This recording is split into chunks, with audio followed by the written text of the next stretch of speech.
Fala, turma, vamos lá? Bom dia, boa tarde, boa noite. Eu não sei em qual streaming você está nos acompanhando, se é no YouTube ou se é no Spotify. De qualquer maneira, é uma honra enorme ter a sua atenção, sua audiência, o seu tempo, principalmente, né? Que eu acho que é o nosso ativo mais valioso.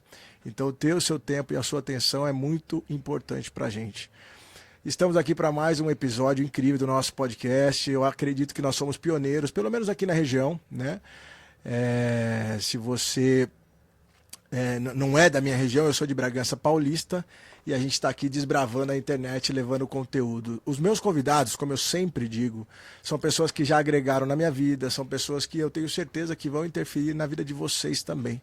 Quem já me acompanha, por exemplo, no Instagram, sabe o quanto eu gosto de compartilhar tudo que é bom para mim. Né? Tudo que é bom para mim em relação à construção civil, eu gosto de compartilhar. Às vezes não é bom para você, não se encaixa.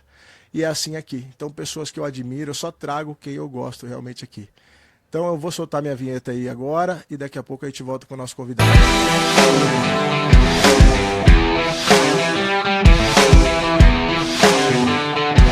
Pessoa que estou 100% disposto e à disposição para te ajudar. Vamos lá, turma. Finalmente aqui estou diante de um cara que é uma grande referência para mim, em vários sentidos, né? Uma pessoa que está aqui, a gente até colocou aqui, ó, alta performance e investimentos imobiliários, que é o que a gente vai conversar. Um cara que, na minha opinião, né, a gente vai conhecer agora pelo ponto de vista dele, leva tudo que vai fazer na vida dele como alta performance. Eu nunca vi ele fazer, eu vou, tô vendo qual que é, vou ali só para ver o que vai dar. Nunca vi ele assim. Então, é uma honra enorme, estou aqui com o Magno Almeida. Seja bem-vindo, meu irmão. Prazer estar aqui participando do seu podcast e vamos lá. É isso. Tô um pouco nervoso.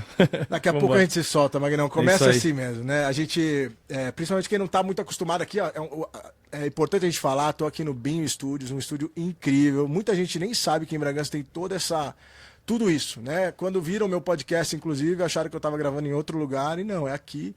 Um atendimento impecável, uma estrutura impecável. Então nós que somos da vida real, normal, né? Nada disso aqui faz parte do nosso dia a dia. Então, claro que no começo a gente fica um pouquinho intimidado, mas a conversa vai fluindo aí daqui a pouco, Magneira. Vamos lá. Pode chamar de Magneira, né? Por favor. Eu fui procurar, eu tenho outros Magnos nos meus contatos, aí eu não tava achando você, tá como Magneira, velho. Magneira. Magneira, quantos anos, velho? 37 anos. Nasci em São Paulo. Se mudamos para Bragança quando eu tinha 8 anos de idade, 7. A sua família é pequenininha? Família enorme, cara. Importante eu falar que o Magno é meu amigo de longuíssima data. Tipo assim, tem muita coisa que eu vou perguntar aqui, eu já sei a resposta, mas eu quero que ele compartilhe publicamente. Fui tomar um café com ele ontem ou anteontem, não sei. Sim. E a gente falou sobre isso, da importância da sua história ser contada, né, velho? É verdade. Assim, eu conto de você pra muita gente, mas é diferente eu contar e você mesmo poder falar, né? Sim. Sua família é grande, né? Quantos irmãos? Total, biológico, são 7. Tem uma prima que vive com a gente há mais de 30 anos, que a Fabiola, ela vive desde os 7 anos de idade. Pode crer. E você é o qual? Eu sou do meio, número 4. E você é o primeiro que nasceu pra cá, é isso? Em São Paulo? Correto. Meus primeiros 3 irmãos, o Marcondes, o Marcelo e o Marcos, nasceram na Bahia. Aí meus pais, quando eles migraram da Bahia para São Paulo, eu fui o primeiro paulistano. Que lugar da Bahia, Magno? Euclides da Cunha. Tem família lá ainda ou não? Tenho. A grande maioria da família ainda vive lá. Da parte do meu pai e da minha mãe, sim. E eles, o pai e mãe são de Euclides da Cunha, não? Sim, cara, minha mãe é da região ali, Serra Branca. Meu pai, cara, pra mim não falar nada fora, eu vou dizer que ele é de Euclides da Cunha. Mas Euclides da Cunha deve ser a cidade grande mais perto ali, né? Exatamente. Normalmente é isso. Aí meu pai é de um povoadinho, minha mãe é do outro, que é Serra Branca. Mas o meu pai, eu não lembro qual povoado ele é. Sei bem como é. Meu pai é assim também. Ele fala, a gente brinca que ele é um baiano cansado, porque ele fala que ele é do norte de Minas, velho. Pô, não, é baiano, né? E a cidade que ele nasceu mesmo, acho que chama Nanuque. É pobre, muito pobre, mas assim, as cidades mais perto ali, normalmente quem nasce em Nanuque não fala que nasceu lá, fala que nasceu em, sei lá, Feira de Santana, talvez. BH não dá pra mentir que é muito longe, mas alguma coisa grande ali perto, né? Pô, que legal, cara. E assim, a sua família, eu conheço quase todos, eu acho. Sim. E veio para São Paulo, você sabe por quê? Você sabe a história ou não? Qual foi? Cara, eu acredito que é a procura de oportunidades, né? Sim. Como todo bom nordestino trabalhador, né? Sim, sim. A gente sabe o quão é difícil no Nordeste, tanto aqui no Brasil mesmo, pra gente que vive aqui em São Paulo. A vida é um pouquinho, como que eu posso, desafiadora, né? Sim, sim. Então acho que esse foi o start para meu pai e para minha mãe, de, pô, cara, a gente trabalha, a gente tem vontade, tem ética de trabalho, então vamos nessa, vamos para São Paulo e tudo vai dar certo. Que legal, já Cara tá e aí há quase coração. 40 anos aqui. Isso, E aí mais vieram de para 40 São anos. Paulo capital primeiro e depois para Bragança ou já vieram direto para cá? Não, vieram direto para São Paulo capital. Tá. Meu pai trabalhava num bar, não lembro exatamente aonde. Ele acabou abrindo uma sociedade com meu tio, não deu certo. Tá. E aí eu acredito que viveram em São Paulo praticamente uns 12, 13 anos. Na época eu tinha 7. Certo. Aí eles mudaram para Bragança Paulista. E o lance da... Eles faziam o quê quando vieram para São Paulo ou quando vieram para Bragança? O que tocava a família? Como é que era? Cara, então, eles trabalhavam na Bahia, mesmo na roça, né? Trabalho braçal, assim, em fazendas e tal. Mas quando vieram para São Paulo, começaram a aprender a trabalhar em restaurante, no balcão, servir. Entendi. Coisa básica, né? Sim, sim. Garçom, limpar a mesa, tirar pedido, entendeu? Tá. Construir a habilidade de socializar, né, com clientes, pessoas que você nunca viu. E como é que era? Vocês chegaram a morar todos juntos na mesma casa? Os irmãos? Todos juntos. Como é que era Um isso? quarto, 2 beliches. Mentira, velho. Ai, meu Deus. Pão, foi... imagina pão. Como é que comprava? É de 20, né? Era- Será? É uma história engraçada, porque quando a gente ia no supermercado, não, a padaria próxima, era... O dono parecia sempre dar risada. Sensação, né? 20 ou 25 hoje. Tem meus primos hoje, vieram da Bahia, então é 30, hoje é 30. A Então, casa sempre cheia? sempre cheia, sempre cheia de atritos e muita risada também, né, cara? Como toda Muito boa amor. família, né, cara? Junta gente é isso, cara. Não tem Sim. como. Eu brinco que assim, ó, se a gente ama, briga. Né? Quem É não ama verdade. não tá nem aí. Cara, os caras tá se lascando, não tô nem aí, não vou dar bola. É verdade. Agora, quando você ama, você quer corrigir, você quer Você se mostrar, importa. né? Exatamente. Isso. E família é isso, cara. É. Né? Mesmo que de vez em quando dá uns atritos maiores. É. Fica ruim quando fica adulto, né? É verdade.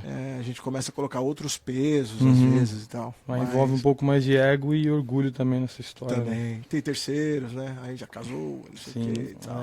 Exatamente. E só pra gente continuar nessa história aí da sua família, que é legal. E quando que entrou o restaurante na história? Então, na sociedade que meu pai teve em São Paulo, ou acho que ele estava trabalhando por um dos meus tios, não deu certo. Ele teve a oportunidade de investir aqui em Bragança, que foi do lado do Hotel Bragança. O nome do... Era uma Bragança na praça? Na praça. Né? O nome da lanchonete era Jimba, o autêntico hambúrguer. Então, meu pai ficou ali, cara, se eu não me engano, uns 3 anos. Ele também tinha sociedade. E acabou não dando certo também, infelizmente.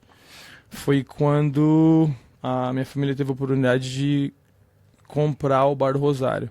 Entendi. Que fica ali... Do lado da Igreja do Rosário, isso. Ali foi o primeiro. Ali foi o segundo, né? E aí meu pai comprou, teve sociedade também, acabou não dando certo. Sociedade é difícil, né? Bem complicado. Sim. Principalmente quando você tem toda a sua família envolvida como um time e o sócio também não tem, então, tipo, putz, todo mundo precisa ter o seu, né? E eu acho que é por esse motivo, né?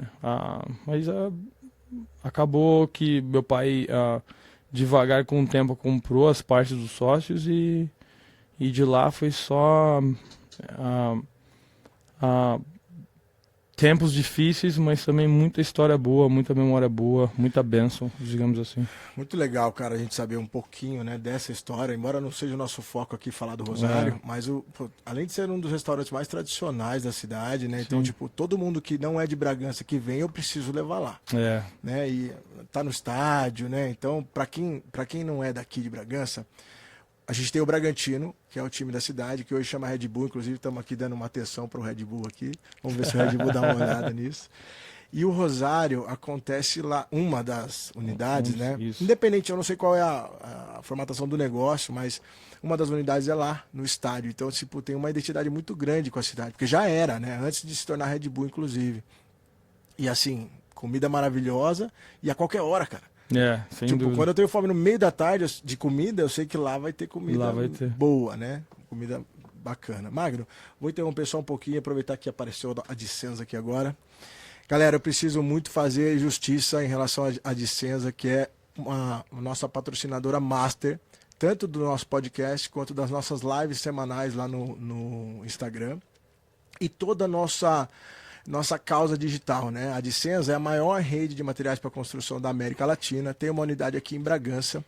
O Vladimir, que é o diretor da Dicenza, está com a gente maciçamente acompanhando e dando suporte. Então, toda essa estrutura que vocês estão vendo aqui é patrocinada pela Dicenza. Eu preciso fazer justiça a isso. Inclusive, é uma baita loja que eu incluí no meu mapa de cotações das minhas obras e dos meus trabalhos.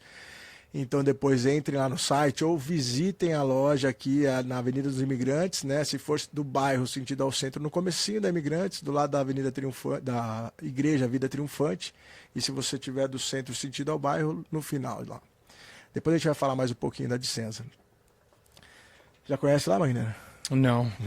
Vou te levar lá tomar um café amanhã. Vamos sim.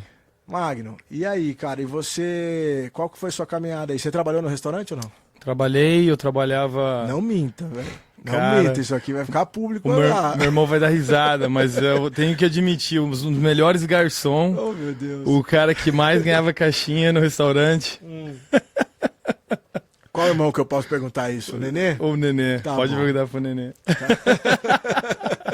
Ele dá risada até hoje, fala, cara, como você é preguiçoso, meu. Como você é preguiçoso, O meu. Nenê é logo depois de você ou é antes? Ele é depois. É. Inclusive, minha história começou no nascimento do Nenê. É mesmo? Isso que é a parte mais legal achei a fundação de toda a história. É mesmo? É. Conta aí, mano. Cara, vamos lá, eu nasci em 1985, Tá. 6 de junho, 6/6. Aham. O dia Tá chegando o seu do... aniversário. Vai fazer 37 agora? Vai fazer 38. Que beleza. E é uma data legal, né? Porque foi na maior invasão naval do mundo, né? Na Segunda Guerra Mundial. Foi no D-Day que eles chamam, né? Que foi sabia quando a Inglaterra, o Reino Unido, né? Eles invadiram com os Estados Unidos a França. Tá. Acho que é Normandy. Caramba. Isso, mas Era pra ser no dia 4 de junho, aí a maré tava alta. Foi no dia seguinte. Não, vambora. Não dá pra esperar mais. Mas Aí- foi de 85? Não, foi 85 não, foi Antes. 1945, se eu não me engano. Tá. Mas o dia foi dia Sim, 6 de junho. Que Que legal. eu adoro esses fatos interessantes de Aham. guerra Da história. e foi da história de tudo. E, meu, foi uma coisa que me tocou muito. Enfim, voltando ao assunto do meu irmão, quando eu nasci em 1985, depois de 9 meses, minha mãe engravidou novamente. Tá. E Na dieta. foi. Aham. Eu imagino quanto foi difícil, porque meu pai tava já passando necessidades, né? A casa. Claro, meu pai sempre foi muito trabalhador, é muito guerreiro. Tá.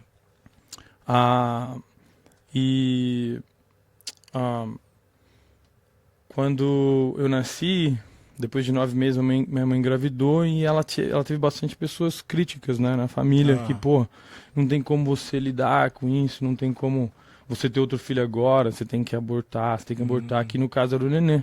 Caraca. E minha mãe, na verdade, o Nenê me contou essa história, acho que faz 1 ano, cara. É mesmo. Foi ali que fechou o ciclo, assim, de todo o porquê que eu sou assim, o diferente de todo o resto dos meus irmãos, né? Pelo menos na Ele minha soube opinião. disso recentemente também? Eu acho que sim. Ah, Então, cara, tô aí curioso, velho. tava, Tô até nervoso. tava tudo programado pro Nenê ser abortado, né? Hum, E quando minha mãe pisou na farmácia, ela disse que alguém segurou o braço dela e falou: não faça isso. Meu Deus. Ela olhou pra trás, não tinha ninguém. Caraca, arrepiou, velho. E ela saiu correndo na farmácia. Ela tava sozinha, será? Tava sozinha.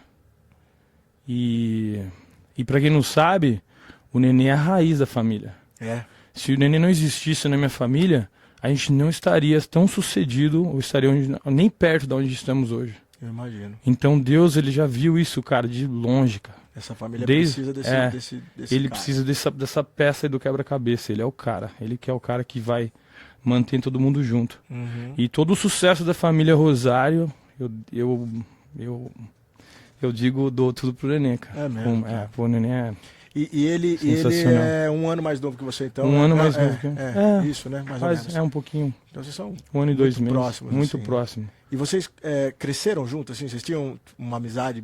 Cara, próxima, não, cara. tanto? O Nenê, a gente tinha muito atrito, né? Ele sempre foi um menino, assim, bem passivo, né? Nunca quis, assim, encrenca, e eu era mais o bullying, né? Era o cara que, fica quieto, entendeu? Entendi. Porque também eu fui uma geração, né? Meus irmãos mais velhos também faziam isso comigo, e eu achei que esse é um processo natural de fazer isso com o Nenê também, entendeu? Tá. Mas sempre mesmo, até então, que eu saiba, assim, que eu me lembro, na verdade, sempre né, a gente se deu bem, mas se aproximou mais da minha ida para os Estados Unidos, quando eu mudei para os Estados Unidos. Faz quanto tempo você está nos Estados Unidos, Magno? Vai fazer 14 anos em março do ano que vem. Tá. Dia 23 de março. Um dia antes do meu aniversário. Sério? Bacana você... E você acha que a família tem esse entendimento da importância do Nenê também, ou só você? Claro, eu acredito que não. Não porque foi uma coisa que eu comecei a refletir. E eu sou um cara cara, eu fico refletindo sobre a minha vida pessoal e o porquê de tudo que tá acontecendo, entendeu? E talvez eles até tenham uma opinião diferente sobre isso, mas a minha opinião Claro. é essa e se você vê pelos fatos, faz sentido. Olhando de fora, eu não sou tão próximo, mas também não sou tão distante da tua família. E é isso que eu percebo, né? Sim. Ele é como se fosse uma rima ali de tudo, assim. Né? Parece que tudo passa por ele, assim. Exatamente. Ou pelo menos, não é nem pelo crivo, porque ele é um cara muito tranquilo mesmo. Tipo, ele não é uma pessoa soberba, nem arrogante, nada. Ele trabalha normal ali, atende todo mundo. Tipo, parece que ele é funcionário. Cara, tem funcionários que parecem mais dono do que ele. Ele é inspirador, Eu sou menino. fã de gente assim, na verdade. Eu adoro também. descrição, né? Dificilmente você vai me ver ostentando as coisas. Mas isso assim, não critico quem faz também, mas não é de mim. Então eu sou fã de quem consegue ser assim, controlar. Porque a soberba vem, né, Magna? Sim. É natural do ser humano, né? A gente sempre acha, tô o cara aqui. Tô o cara, com certeza. Dei vários passos pra cima, agora a galera tá abaixo de mim. Então a gente precisa sempre respira fundo e se critica. Isso me auto-critica. E como é que foi a ida para os Estados Unidos, cara? Não, aí, antes de pulsar pra lá, foi do meu irmão. Do Nenê? Do Nenê. Tá. E pelo fato dele ter nascido já na sequência, eu não tive a vivência de ser um caçula. Eu fui puxado. Ele roubou toda a cena, né? Então ele sempre foi o caçula. Eu não tinha Depois dele demorou um pouquinho pra vir as outras? Foi meninas depois? Eu acho que o Nenê deve ter 36. E aí a Thaís, eu acho que ela tá com 28. É bastante, né? Mas é uma boa diferença, né? É verdade, acho ou até mais, 28, 29, não então sei. Você deve ter sofrido isso, assim, não ser o caçula. Foi... Na verdade, eu nem percebi. Isso começou a fazer sentido pra mim. Entendi. Quando, depois de um tempo morando nos Estados Unidos, eu refletindo e falei, cara, por que eu sou tão diferente do resto da família? E assim, Magno, imagina pra tua mãe, né? Ela ia tirar a vida dele.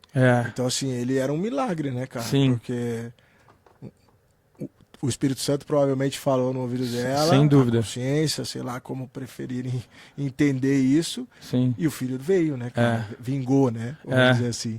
Então, pra ela, tinha um significado especial. Sim. Você é pai hoje também. Você é pai de uma, né? De uma. A Riley. A gente ama igual os filhos. Igual em termos de intensidade. Mas você que tem vários irmãos deve perceber isso. Deve rolar ciúmes, né? A mãe acaba tendo uma prática de amor diferente com cada filho. Claro. Porque até o que o filho corresponde, etc. Mas não tem nada a ver com intensidade de amor. É sempre a mesma intensidade. Como pai eu falo isso, eu acredito que mãe também. Mas os irmãos sentem, né? Quem tá ali sente as coisas, né? Eu acredito que quem se identifica mais com as crenças do pai naquela época em particular é o que os pais mais se identificam, entendeu? Entendi. Eu acho que meu pai e minha mãe, eles eram mais próximos do meu mais velho, do Marcondes, né, do Marcelo, depois do Nenê, aí depois foi a Thaís, depois a Bel, que ela cresceu agora, que ela é a empresária a mais nova, né, da turma. A minha mãe, ela mais... Eu até mesmo por suporte, né? Tá. Eu acredito que seja. E assim, os filhos que se viram mais sozinhos, vai se virando sozinho mesmo. Exatamente. É isso, cara, não tem muito o que fazer. O Magno se vira sozinho. Não precisa ficar dando muita atenção. Que o Magno nem liga, deixa o Magno pra lá, ele tá ligado, ele sabe o que ele tá fazendo. Aí, André, foi quando crescemos praticamente nessa área, né, de restaurante. Nesse business de servir, de atender, de trabalhar no caixa, de fazer entregas. Mas, cara, eu sempre fui muito assim, acho que devido ao meu irmão ter tido uma atenção maior do que eu ia ter puxado de lado, me fez me tornar independente. Eu falei, cara, eu preciso fazer o... Ninguém tá me vendo aqui, Ninguém tá me vendo, eu preciso me virar. Tanto que todos os meus irmãos são palmeirenses. Você trocou essa ideia com a tua mãe, por exemplo, não? Não, acho que não. Tadinha, acho que ela não quer saber disso. Ela vai ver a entrevista e falar, o quê? Você vai apanhar. Vai apanhar. Ainda bem que eu vou estar nos Estados Unidos, uma ter chinelada, cara. Então aí, cara, com base nisso, todos os meus irmãos foram inspirados, vocês são tudo palmeirense, entendeu? Eu falei, cara, eu não gosto dessa cor, cara. Tá. Vocês são paulinos, tá ligado? Rebelde mesmo. Rebelde, cara. Porque esse time é horrível. Enfim, na verdade eu nunca acompanhei o futebol assim, como minha família acompanha, mas eu gosto da zoeira, né? Claro, quando o São Paulo ganha, você nem sabe quando o São Paulo joga, você só quer ver o resultado. Exatamente, quando o São Paulo perde, meus irmãos me tiram sarro, eu falei, e aí? Nem acompanho o futebol. Aí quando eu vou zoar com os palmeirenses, né, com os irmãos, falam assim, então fala dois atacantes de São Paulo. Aí eu saio andando. Eu não sei nada, só sei que o goleiro era o Rogério Ceni. Era, né? Era, exatamente, era. Tá vendo? Não sabe mesmo. Eu também não acompanho mais, já acompanhei bem mais de perto. Então aí, cara, devido a essa transição eu quero fazer o que eu gosto. Eu preciso encontrar o que eu gosto, entendeu? Certo. E eu sofri muito bullying, né, na escola. Nunca falei nada dos meus pais, mas, cara, eu era um imã, né, um magnet. Que, tipo, eu atraía isso, cara. Tipo, no lago, do nada, você tá olhando aí, cara, me chutava. Pô, que é isso? Tô olhando, eu tô passando aqui, cara. Era um imã, né, cara, de confusão, você fala? Cara, tipo... Porque, por exemplo, você falou que sofria bullying, por exemplo. Mas você rebatia isso ou você aceitava baixar a orelha? Não, extremamente passivo. Tá. Extremamente. Tá. E eu ainda tenho isso... Os caras isso... sacaneavam com o quê, mano? Cara, teve uma vez, por exemplo, meu amigo tava falando com a irmã da namorada dele, no lago ali, conversando. É legal porque de Bragança, né, todo mundo vai ser família... vai entender. E aí, cara... Do nada, assim, eu esperando, acho que eu tava com uma bola, esperando bater na bola, tomei um chute, cara. Eu olhei e falei, que é isso, cara? Aí o cara era namorado da mina que o meu amigo tava falando, que é a irmã, não é nem tinha nada a ver comigo. Nossa senhora. Era a irmã do namorado do meu amigo. Se você ligar pra ela ou coisa do tipo, cara, eu acho que na época eu tinha uns 14 anos, 13. E o cara de uns 25, 27, eu falei, como assim, cara? Eu tô aqui, eu só tô esperando meu amigo, por que isso? Tipo, coisa assim, aleatória, assim, cara, jogando bola no campinho. Tenho várias memórias, assim, de coisa, de cara adulto, assim, falar, que você tá olhando aí, moleque, dá bola aqui, pum, te dá um tapa. Caraca, velho. Tipo, então, coisas assim, entendeu? E... Que pra mim... E você não levava esse choro pra casa? Pô, nunca levei. Seus irmãos lá comprar a treta? Não, nem pensar. Tanto eu acho que meus irmãos falam... Que eu sempre tive essa personalidade independente e pensava diferente da minha família, que se eu ainda trouxesse isso para meus irmãos, eu ia falar, se vira. Você não é o cara, você não é o bom, não. Porque eu tinha essa personalidade, eu não quero. Você chamava pra você essa responsabilidade. Eu ficava, deixa pra lá, ainda não tô nem aí, vai. Eu evitava, entendeu? Tá. Falar sobre isso. E aí foi quando eu conheci o jiu-jitsu, né? Com 14 anos, né? 12, 13 anos de idade, primeira aula. E eu senti essa chamada também. Eu nunca gostei de trabalhar no restaurante, entendeu? Mesmo sendo um baita garçom. Um excelente garçom. Eu não sei, era um gift, era um... né? Dom mesmo. Era um dom mesmo, cara. Mas aí eu tive que migrar pro esporte. Então, 12 para 3 anos comecei a treinar jiu-jitsu.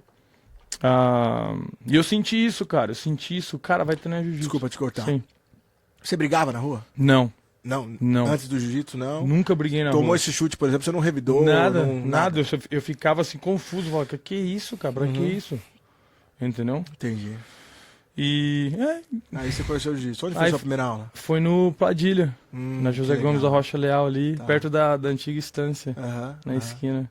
Era embaixo ou era em cima? Era em cima. Tá. Ele tinha loja embaixo, acho, né? Eu acho que era loja de alguma autopeça na época. Não era dele, não. Mas ele acabou montando a academia ali em cima. E aí foi quando eu fiz eu tive essa introdução, né, no jiu-jitsu. Não sei se isso faz sentido. Introdução é... Sim, faz sentido.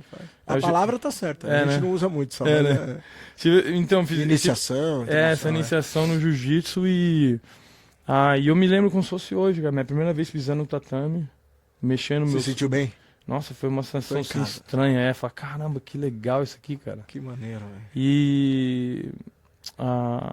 eu era a única criança, né? Praticamente o único adolescente do tatame, né? Porque só adulto. Naquela época era só adulto, não existia aula. Então, e eu sempre fui muito tagarela, falava muito, né? Fazia piada. Até hoje eu falo, né? Você sabe, não mudou nada ainda. Então eu sempre era esfregado no tatame, era um cara que... Pô, aproveitava, vamos bater nesse menino. Vamos fazer ele desistir, então, cara. Sofreu bullying de novo, Mag. Bullying de novo, mas pelo menos tinha um propósito, né? Eu tava ficando bom. Sim. Você viu uma luz do fim do túnel. Eu falei, eu vou ficar bom, pelo menos entendeu? Eu vou melhorar de alguma forma uma coisa que eu gosto, né? Mas como você conheceu o jiu-jitsu? Passou, viu a academia? Cara, eu senti, foi um chamado também. Isso que foi engraçado. Eu falei, cara, eu treinar jiu-jitsu, eu quero treinar jiu-jitsu. Eu nem imaginava o que jiu-jitsu era. Não sabia se era o striking, não sabia se era porrada, o chute, ou se era, sei lá, karatê. E eu só falei, cara, eu quero treinar jiu-jitsu. E aí foi quando eu falei com um dos meus amigos, o Leandro da Bike. Sim, falecido. Que Deus o tenha. Ele era, na época, ele era cunhado do professor Padilha, né? Foi quando o Padilha iniciou. Ele treinava? Treinou um tempinho. O Leandro treinou uns 2 meses, acho, mas ele desistiu, ele parou. Aí você sabe, nesse processo de treino aí, você vê muita gente entrando e desistindo. A maioria, né? A grande maioria, exatamente. Não só no jiu-jitsu, né? A prática de atividade física no geral, né? As academias, é verdade. E tudo mais. E é o segredo do sucesso, né? Aquela consistência, cara. Independente de quando você esteja sentindo, vai lá. Faz esse treininho, nem que seja de 30 minutos, 1 hora, mas vai. A consistência é mais importante do que a quantidade. Exatamente. Não, eu quero ir 2 vezes por semana. Beleza, mas vá as 2 vezes por semana. Exatamente. Coloca isso como uma regra na tua vida e vá fazer. E a maior parte do insucesso já começa nisso. O cara não consegue criar uma rotina. Né? E aí normalmente começa com muita motivação, com a intensidade lá em cima, que não é que aí cabe a um profissional estar guiando, né? Essa intensidade, essa motivação que a pessoa tem, e fala, não, calma, que eu sei que você quer treinar mais, mas não, amanhã é um day off pra você, e volta aqui daqui 2 da manhã, entendeu? Eu conheço o Flávio Padilha, foi meu professor também, e... Embora ele seja uma pessoa ímpar, né, cara? Um cara realmente diferente, assim. Mas 20 anos atrás, nós estamos falando, quase 20, né? Sei lá, uns 18 anos atrás. O jiu-jitsu não é como é hoje. Né? Não era uma escola acolhedora, né? Não lembro a Lotus como era, mas era um ambiente quase que hostil, né, velho? Não é? Não, era... Então, era seleção natural. Quem aguentava, ficava. Você não aguenta... Não era um business, né, cara? Era um... será um club, né? Um fight club, né? Isso, era um fight club. Tipo, você não quer mais? Falou. Beleza, mano. E se for em outra academia, não olha pra mim, cara. Né? Cara, e aí, bichão? E a sua família te apoiava no jiu-jitsu? Como é que era? Cara, minha família foi sempre muito focada no restaurante, né? No business do restaurante. Então eu sempre competi jiu-jitsu, eles sabiam, né, do meu amor pela arte, mas eu acho que eles viam isso como um hobby, né? Tá. Mas pra mim não, eu sabia, eu acho que eu tenho esse dom assim de poder julgar e falar, cara, isso aqui é interessante investir tempo. Sim. Isso aqui vai crescer, entendeu? E o jiu-jitsu não era tão como é que eu falo? Valioso, né? como business como é hoje, Uhum.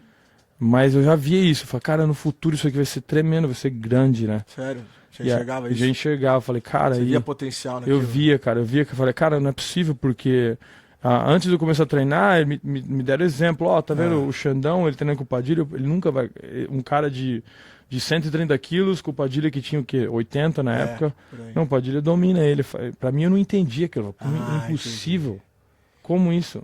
Até eu Isso que você ver, achou fascinante, por exemplo. e até eu Tá. ver, falei, caramba, Você era meu, magrinho? sempre fui, né? Não, agora você tá agora eu tô forte um pra pouquinho. caramba. Ganhei um pezinho. Aí eu comecei a ganhar peso, depois comecei a parar de lutar profissionalmente, né? Mas isso aí a gente deixa pra depois. Uhum.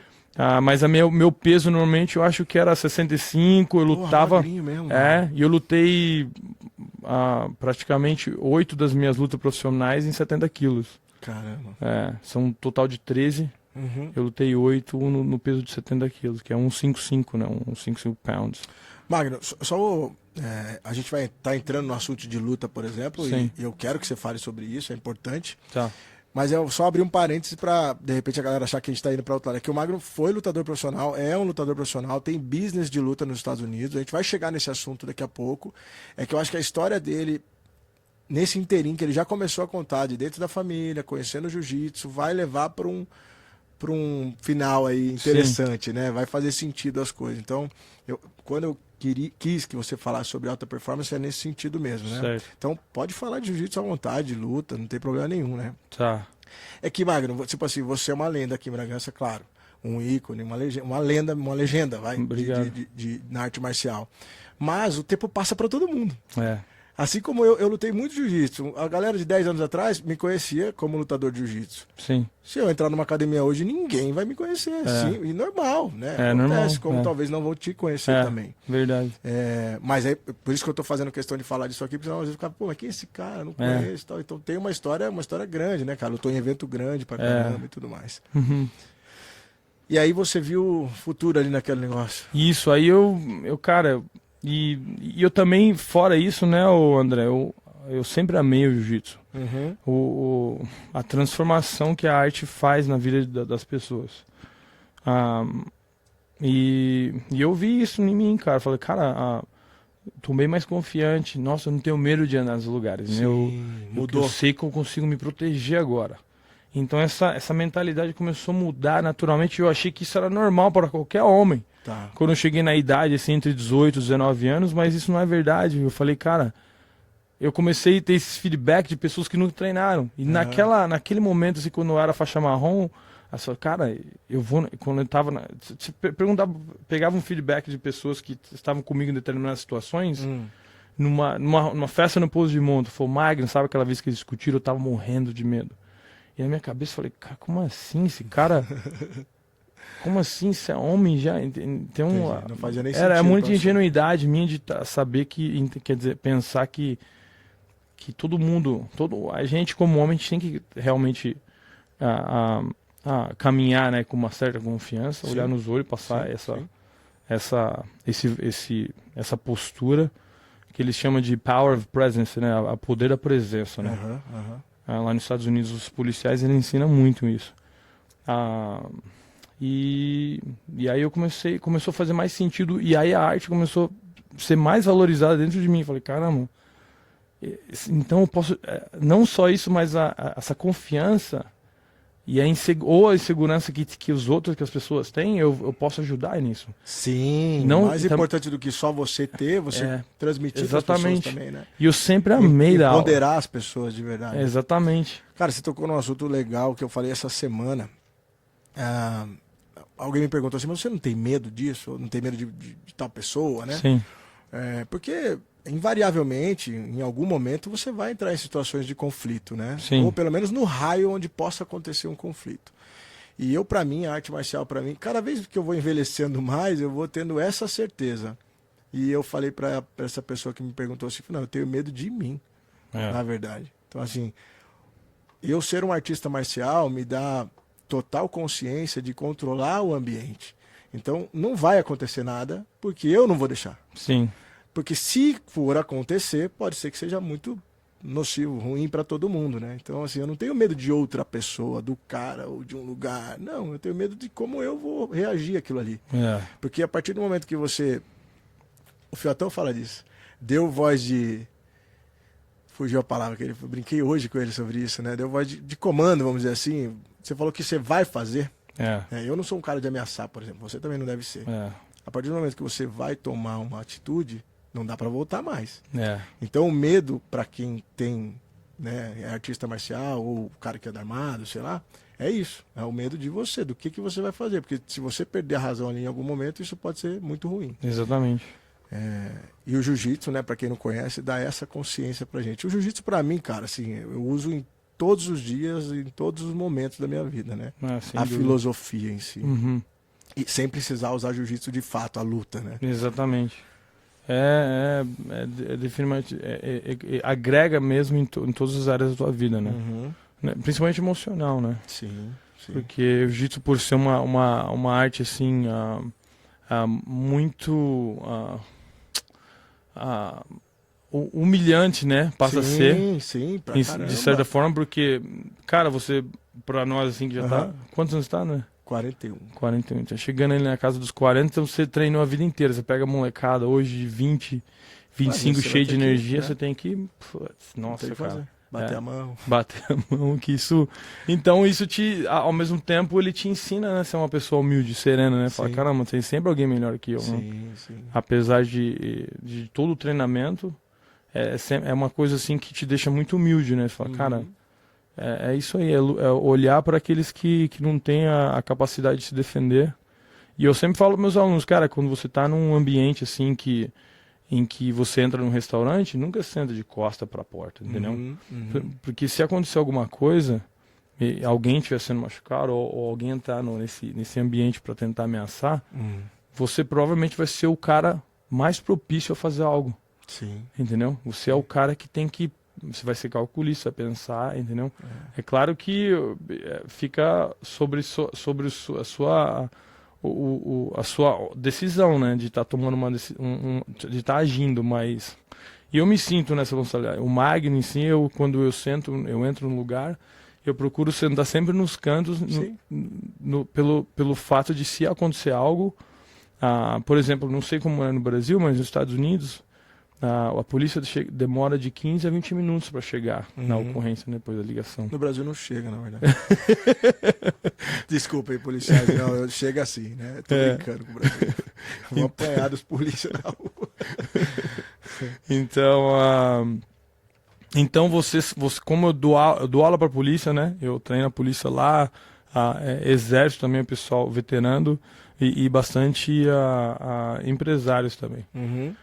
E você começa a ficar a par dessa situação, ter um entendimento maior sobre todas essas situações e falar, cara... Isso está acontecendo nessa Matrix aqui, eu não estava nem vendo, né? Eu preciso mudar, a gente precisa pensar diferente. Porque, cara, se alguém entrar num estabelecimento com uma faca ou qualquer outra coisa, cara, eu não vou pular nele, mas eu vou... Se ele piscar, eu pego. Sim, a gente só precisa de uma oportunidade. Uma oportunidade. Eu vou estar ali. Se ele piscar, eu pego. Eu dei uma aula, né, numa escola recentemente. Teve uns ataques aqui no Brasil, né? Não sei se é surto psicótico ou se a galera é doida mesmo. Não vamos entrar nesse mérito aí, que vai ser polêmico. Mas, enfim, as professoras se sentiram acuadas. E zero conhecimento de defesa pessoal. E aí minha irmã é coordenadora de uma escola e falou, pô, você não pode ir lá dar As meninas estão todas assustadas, já tiveram orientação da polícia, do bombeiro e tal, mas elas queriam saber alguma coisa prática mesmo de fazer. Fui lá, como é que você vai num dia ensinar? Não vou ensinar nada, né, cara? Então o que eu falei? Sobre posturas, né? Sobre como, pô, deixa o seu carro num lugar que dá pra você sair direto, né? Não deixa ele pra você precisar manobrar. Exatamente. Ali. Quando você vai colocar as crianças, coloca as crianças de costa para a porta, por exemplo, entendeu? E sempre imaginar que pode acontecer uma coisa. Porque assim, é um ambiente de trabalho, não é o seu ambiente seguro, é um ambiente teoricamente público. Sim. Então você precisa se preparar para o pior. Parece até em alguns momentos que você está sendo pessimista sempre, mas isso pode acontecer, tomara que nunca aconteça. Se você estiver envolvido nessa área, você começa a ficar naturalmente assim, né? Com esse senso ele chama de self-awareness, de você, entendeu? Está sempre numa postura e pronto para agir. Sim. Eu naturalmente sou assim, mas não Sim. quer dizer que eu fique pensando nisso, Sim, né? sim, sim. Mas o meu natural é sempre estar pronto para agir. Tem um processo, processo não, uma teoria que acho que ela foi inventada por um piloto de caça dos Estados Unidos, que chama OODA Loop, que é um processo do teu cérebro para toda ação que ele tem. Por isso que muitas vezes, até legal isso aqui, as pessoas não entendem por que o policial americano ele atira quando você tá com a mão para trás. Certo. Ele pode atirar. E principalmente se você tá com uma faca, você dá um passo na frente, na direção dele, uma faca, uma arma. Porque esse processo, o OODA Loop, que seria o DA, que seria Observe, Orientate, Decide, Act, que seria observar, se orientar, decidir, agir. Que é todo esse processo. Então, se eu for pegar a minha água, eu observei, eu me orientei, decidi, agir. Sim, entendeu? Sim, sim. Então, claro, um processo é um mesmo. processo para tudo que você faz na tua vida. E eles fizeram um teste com uma arma aqui, atrás, né? E você apontando a arma para mim. Então quando você está apontando a arma para um criminoso, se você fosse policial, o seu processo está entre orientar e observar. Você está se orientando. Do primeiro. Não, você está orientando e observando. Tá. O meu, que sou criminoso, eu já estou agindo. Entendi. Você está na frente. Eu estou à frente. Entendi. Então, mesmo você Por isso que eu preciso atirar. Por isso que exatamente, ele pode precisa que você tenha tá. o sinal verde para atirar. Entendi. Porque se ele puxar, mesmo você apontando a arma para ele, você vai tomar tiro primeiro. Entendi. Entendeu? Pô, faz todo Até sentido. você olhar a arma vindo, você está se decidindo e agindo, Sim, o criminoso já decidiu e agiu há muito tempo. Pois é. Você vai tomar tiro. Entendeu? Interessante. Então, Até na situação contrária. Por exemplo, no assalto. Por isso que falam sobre não reagir. Não é não reagir e deixar os caras levar tudo, né? Cara? Eu fui assaltado na porta da minha casa. Não sei se era um simulacro ou se era uma arma real. Sim. Não paguei pra ver, né? E, pô, me senti humilhado e muito ruim isso acontecer. Mas eu tive muita calma mesmo. Observei tudo, tinha a luz apagada pra lá, eu queria ver se ele tinha com alguém e tal. Eu falei, mano, eu preciso da minha chance. Sim. Preciso só dessa chance. Aí eu joguei minha carteira no chão do carro, na hora que ele encostou. Na hora que eu percebi que era um assalto, eu ando com a carteira aqui embaixo, aqui, né, no banco. Daí, a hora que ele falou que era um assalto, eu joguei minha carteira no chão. Eu falei, cara, minha carteira tá no chão do carro, eu preciso pegar. Eu queria fazer isso só pra tirar o meu dinheiro de dentro da carteira, se eu pudesse entregar. Mas se eu tivesse uma arma, por exemplo, talvez, né, enfim, mas não sei, eu não sou preparado para isso. Mas eu vi o cara nervoso, e isso, ele falou, ele tá pronto para fazer qualquer coisa. Exatamente. E o nosso, pô, você tem as orelhas estouradas também, eu também. Então eu sou um cara grandão já. Às vezes o cara chegou não achando que era um cara. Ele poderia ter se assustado comigo e me mata só de susto. Exatamente. Cara. Então eu me comuniquei muito com ele. Falei, cara, não faça nada, pera aí, eu tenho dinheiro, aguenta a mão, não sei o quê. Enfim, não aconteceu nada, não levou meu carro, levou um pouco de dinheiro só. Meu Deus. Mas eu senti isso que você tava falando, cara. É uma situação ali que os dois, ele já tinha tomado a decisão. E você tá aqui nos dois primeiro, orientando e Exatamente. observando, né? Então, como eu não tinha arma, eu precisava só falar, cara, não faça nada, ó, eu vou fazer isso. Porque Muito se ele bom. se assusta que eu vou fazer alguma coisa ali, sei lá, se fosse uma arma de verdade, podia tirar. Não sei. Então, aí voltando à minha jornada do jiu-jitsu, comecei a treinar com... não precisa marcar mais nada, você não se perde. Né? Com 12 anos. Aí competi bastante no jiu-jitsu, né? Inclusive... É isso que eu ia perguntar, competiu bastante, mano? Muito. Você curtia a competição? Curtia, cara. Ficava eu nervoso, curtia, ficava, sempre fiquei, né? Sempre fiquei, é um processo normal. Mas isso já te atrapalhou? O nervosismo? Não. Você acha que você já... Não. Não. Era um nervosismo bom. Era um nervosismo bom, e que, tipo, eu tava lá, mas eu não tinha um excesso de confiança também, não. Eu queria pagar pra ver. Sim. Não era, tipo, eu tive... Meu excesso, acho que foi muito negativo comigo mesmo. Foi na minha primeira luta de Vale Tudo. Que, inclusive, foi uma experiência. Foi aqui em Bragança. Tá. Mas você ganhou? Ganhei, cara. Graças a Deus. Kimura, foi uma experiência. Foi Kimura. Pode crer. Um atleta muito bom. Ele foi até lutador do UFC. Foi com o Viscardi Guimarães. Foi com o Viscardi, sua primeira luta. Minha primeira luta. Caraca. Mas ele era iniciante também, né? Então, os dois estavam começando a carreira. Então eu comecei a treinar e quando eu cheguei aos meus 19 anos, eu era muito questionado. E o Magno, Vale Tudo? Como é que o Magno se daria com toda essa habilidade que ele tem no chão numa luta de verdade, né? E, cara, eu lembro que eu tava assistindo a luta do Francisco Filho e o Ernesto Rust. Nossa, que lindo. Cara... K1, né? K1. E eu sabia que o Francisco Filho tava na cidade. Uhum. E eu sabia que o Pedro também já treinava com ele. Pedro Irie. E aí eu tava assistindo a luta, meu pai falou, quem que você acha que vai ganhar? Falei, pai, eu não conheço muito brasileiro, mas o Ernesto Rust, Mr. Perfect, não, ele é um monstro, eu acho que ele vai ganhar. Meu pai, brasileiro nada, né? Eu sou mais o brasileiro, cruzou o braço. Cara de baiana ainda. Cruzou o braço e falou, eu sou mais o brasileiro. Eu falei, então vamos ver então, pai. Ainda bem que eu não apostei, porque o Francisco Filho nocauteou ele, acho que foi no primeiro round. Caramba. Bom, aí eu observei aquilo e o meu pai falou assim, ó, olhou, ele bateu assim na mão e falou, tá vendo? Falei que os brasileiros são os melhores. Eu falei, não, pai, ele vai levantar ainda. Aí eu fiquei olhando, eu tô esperando até hoje. E levantaram a mão do Francisco, eu falei, cara, esse cara tá na cidade, eu preciso treinar com ele. E você já sabia que ele tava aí? Sabia, cara. Sabia que ele tava treinando o Pedro, mas como era só no Você ainda não tinha... Você fazia porrada? Alguma coisa? Não, Muay Thai, não, nada, eu não tinha muita informação. Eu tinha informação do Ernesto Russo porque conhecia muito atleta, amigo meu, pessoal, amigo meu do Muay Thai. Eles usavam a roupa, a camisa do Ernesto Russo, sempre falava muito do Ernesto Russo. E aí, ele não cortou, eu falei, cara, esse cara tá aqui, eu preciso treinar com ele, eu quero saber como que é treinar com ele. Como é que é estar nesse nível, né? Sim. Um cara que porque ele era high level. High level. Foi um dos melhores do mundo. Na verdade, no K1 não tinha ninguém, né? Todo mundo nocauteou todo mundo. Exatamente. Só gostar de um ou de outro. Todo mundo bateu. E cruzar o dedo. Cruzar o dedo pro cara que você mais usava. Desligava. Exatamente. E aí você foi procurar ele? Aí fui procurar ele, cara. Fui lá direto. Eu fui assistir a luta, entrei no carro. Mas você pediu pro Pedro ou você mesmo foi lá? Eu fui no condomínio dele. Tá brincando. Sério, velho. Fui lá, falei... Eu fiquei assim, muito assim, ansioso. Falei, cara, eu quero sentir isso, né? Quero treinar com ele. Aí eu fui lá, falei com o porteiro, né? Falei, cara, eu queria falar com o Francisco Filho. Ele falou assim, quem é? Falei, o Magno.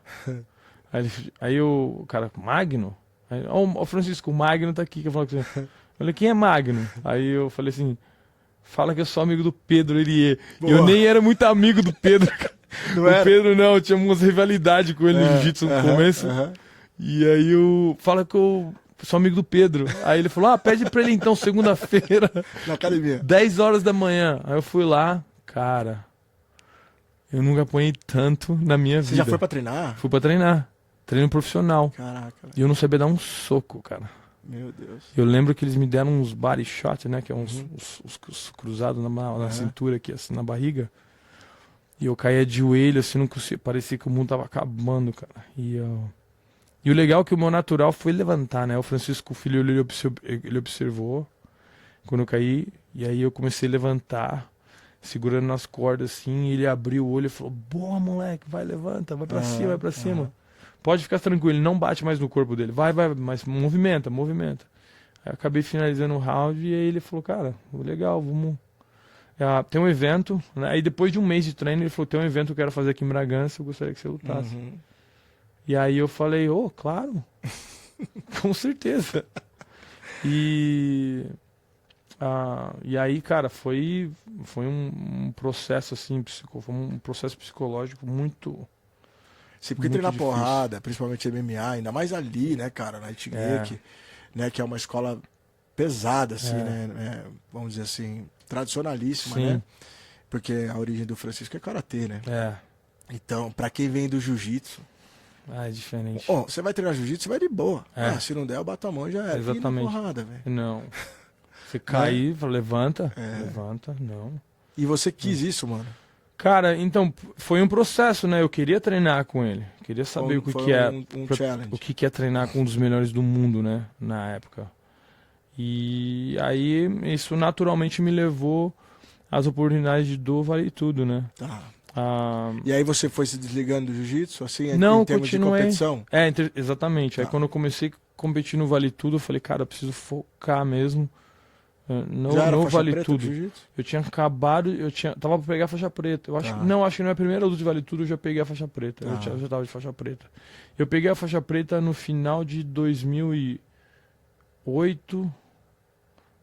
Eu acho que era faixa marrom a primeira luta. Uhum. É alguma coisa assim. Em 2009 eu peguei a faixa preta. Tá. E aí foi assim, cara. Foi um processo assim do jiu-jitsu pro Vale Tudo. Aí eu aceitei minha primeira luta na cidade. E na minha cabeça, como eu te disse antes, eu não merecia ganhar. Entendi. Ainda? Não sei. Aí eu falei, cara, eu não sei porque minha mente falava, você não vai ganhar. E eu orava pra Deus. Orava pra Deus e falava, Deus, eu sei que eu não vou ganhar, mas pelo menos não me deixa passar vergonha na frente dos meus alunos e dos meus amigos. Uhum. E aí foi um processo. Aí eu lutei, ganhei a luta no primeiro round. Aí na minha segunda luta foi a mesma coisa. Você teve esse sentimento também? Sentimento, a mesma coisa. Você não vai ganhar, você deu sorte a primeira luta. Aconteceu de novo na terceira luta. Mas ninguém te falava isso, era você com a tua Não, consciência. era eu com a minha consciência, exatamente. É claro que muitas pessoas duvidaram, né? Sim. Mas isso é um processo normal, né? Pra sempre qualquer história legal, tem sempre as pessoas que duvidam, mas essas pessoas acabam se inspirando. Alimentando a gente ou se inspiram depois. Se inspiram depois, é. Isso é a parte legal. Que depois que dá certo, é normal a pessoa acabar querendo se inspirar. Fala, caramba, não acreditava, mas não acreditava em você pra caramba. Aí até minha primeira luta foi um processo assim, nossa, muito difícil psicologicamente, mas aí eu me adaptei. Na minha quarta eu já falei comigo mesmo, falei, não, vou ganhar. Foi ganhando mais confiança. Eu me senti que eu ia perder nas três, eu vou ganhar. E aí eu comecei a melhorar esse meu psicológico. Você treinava bastante, mano? Treinava, muito, cara. Levava a sério? Sempre treinei muito. Às vezes que eu perdi treino no Francisco Filho foi que eu já tinha feito um treino e acabava dormindo assim no meio do dia, eu não acordava pra ir treinar. Entendi. De tão cansado. De tão cansado. E acordava assim, miserável. Eu falava, cara, como eu perdi o treino. Entendi. Cara, como você é irresponsável. Eu ficava muito assim. E o Francisco em si, a ética dele de treino é incrível, né, cara? Então, ele ensinou, você quer chegar lá, é assim, ó. Esse é o caminho. Aí cara, pra resumir, nessa época, André, eu ainda competi. Eu comecei a lutar do Vale Tudo. E eu trabalhava no restaurante ao meio período, na saída na época. Saí do restaurante, que esse restaurante não está lá mais. E eu trabalhava assim na parte da manhã até a hora do almoço, fazia umas entregas. E meu pai, cara, ele sempre teve muita oportunidade. Minha mãe e meus irmãos sempre trabalharam muito ao lado dele. Só que ele não era muito bom no investir dinheiro financeiramente. Não administrava bem o dinheiro. Ele foi muito prejudicado, né? Sim. Ele deu muita credibilidade para pessoas que não mereciam. E eu lembro, cara, quando eu era adolescente, ele sempre falava, o ano que vem nós vamos comprar nossa casa. E eu tinha essa vontade no meu coração de ver isso acontecer, e nunca aconteceu. Entendi. Vocês moravam de aluguel, é isso? Morava de aluguel. E eu falei, cara, aí quando eu comecei a lutar Vale Tudo, eu tinha uns 18, 19 anos, tudo começou a fazer sentido. Eu falei, cara, meu pai, ele não é bom para lidar ou administrar, né, o dinheiro. Então eu comecei a orar e falei, Deus, então sou eu. Entendi. Eu quero ser lutador profissional. Aí o meu propósito começou a ficar mais nítido. Eu falei, eu quero ser lutador profissional de Vale Tudo. E eu vou ser, não, já sou na verdade na época. E falei, Deus, me ajuda, eu quero comprar uma casa para meus pais. Foi o meu primeiro sonho. E é legal estar contando a história aqui, porque era ali no Rosário, na saída de Bragança. E toda vez que eu ia entregar a comida na região da faculdade ali, eu dirigia para Santa Helena. E eu parava na frente das casas. E eu passava na frente das casas e ficava, meu Deus. Aí eu juro pra você, eu ficava, observava as casas e eu ficava me imaginando dando a chave daquela casa para meus pais. Sim. E eu falo, cara, vai dar certo, eu vou ser um campeão mundial de Vale Tudo, eu vou ganhar muito dinheiro, eu vou comprar isso aí. Entendeu? Eu preciso fazer isso acontecer, entendeu? Sim. E aí foi um processo assim. Essa sua parada espiritual, por exemplo, era de você? Ou você frequentava alguma igreja? Como que você se alimentava em relação a isso, cara? Boa pergunta. Meus pais sempre eles foram católicos, né? Acho que minha mãe ela ainda é ativa, ela é católica. Mas católico não praticante? Né? Não, ela era até praticante, ela até ia à igreja domingos. Aí meu irmão, ele conheceu o cristianismo, ele se tornou cristão, ele meio que... O Nenê? O Marcondes, o mais velho. Ele explicou, assim, a diferença em teorias, entendeu? Aí eu falei, cara, pra mim faz mais sentido, então, essa religião. Então eu ia, assim, não com frequência, Mas eu ia assim, de domingo, às vezes numa vigília que tinha, o pessoal me chamava, eu ia. Eu tinha muitos alunos, inclusive, que eram pastores, né? Que treinavam comigo na época. E era essa experiência que eu tinha. Talvez, acho que pra ser mais sincero, talvez um domingo sim, um domingo não, eu sempre acabava indo na igreja. Você, tudo bem, talvez você não era o cara que ia muito na igreja, mas pelo que você está contando, você sentia a presença de Cristo sempre com você. Eu sempre orava, sempre estava... Sempre orava, sempre acreditei. Entendi.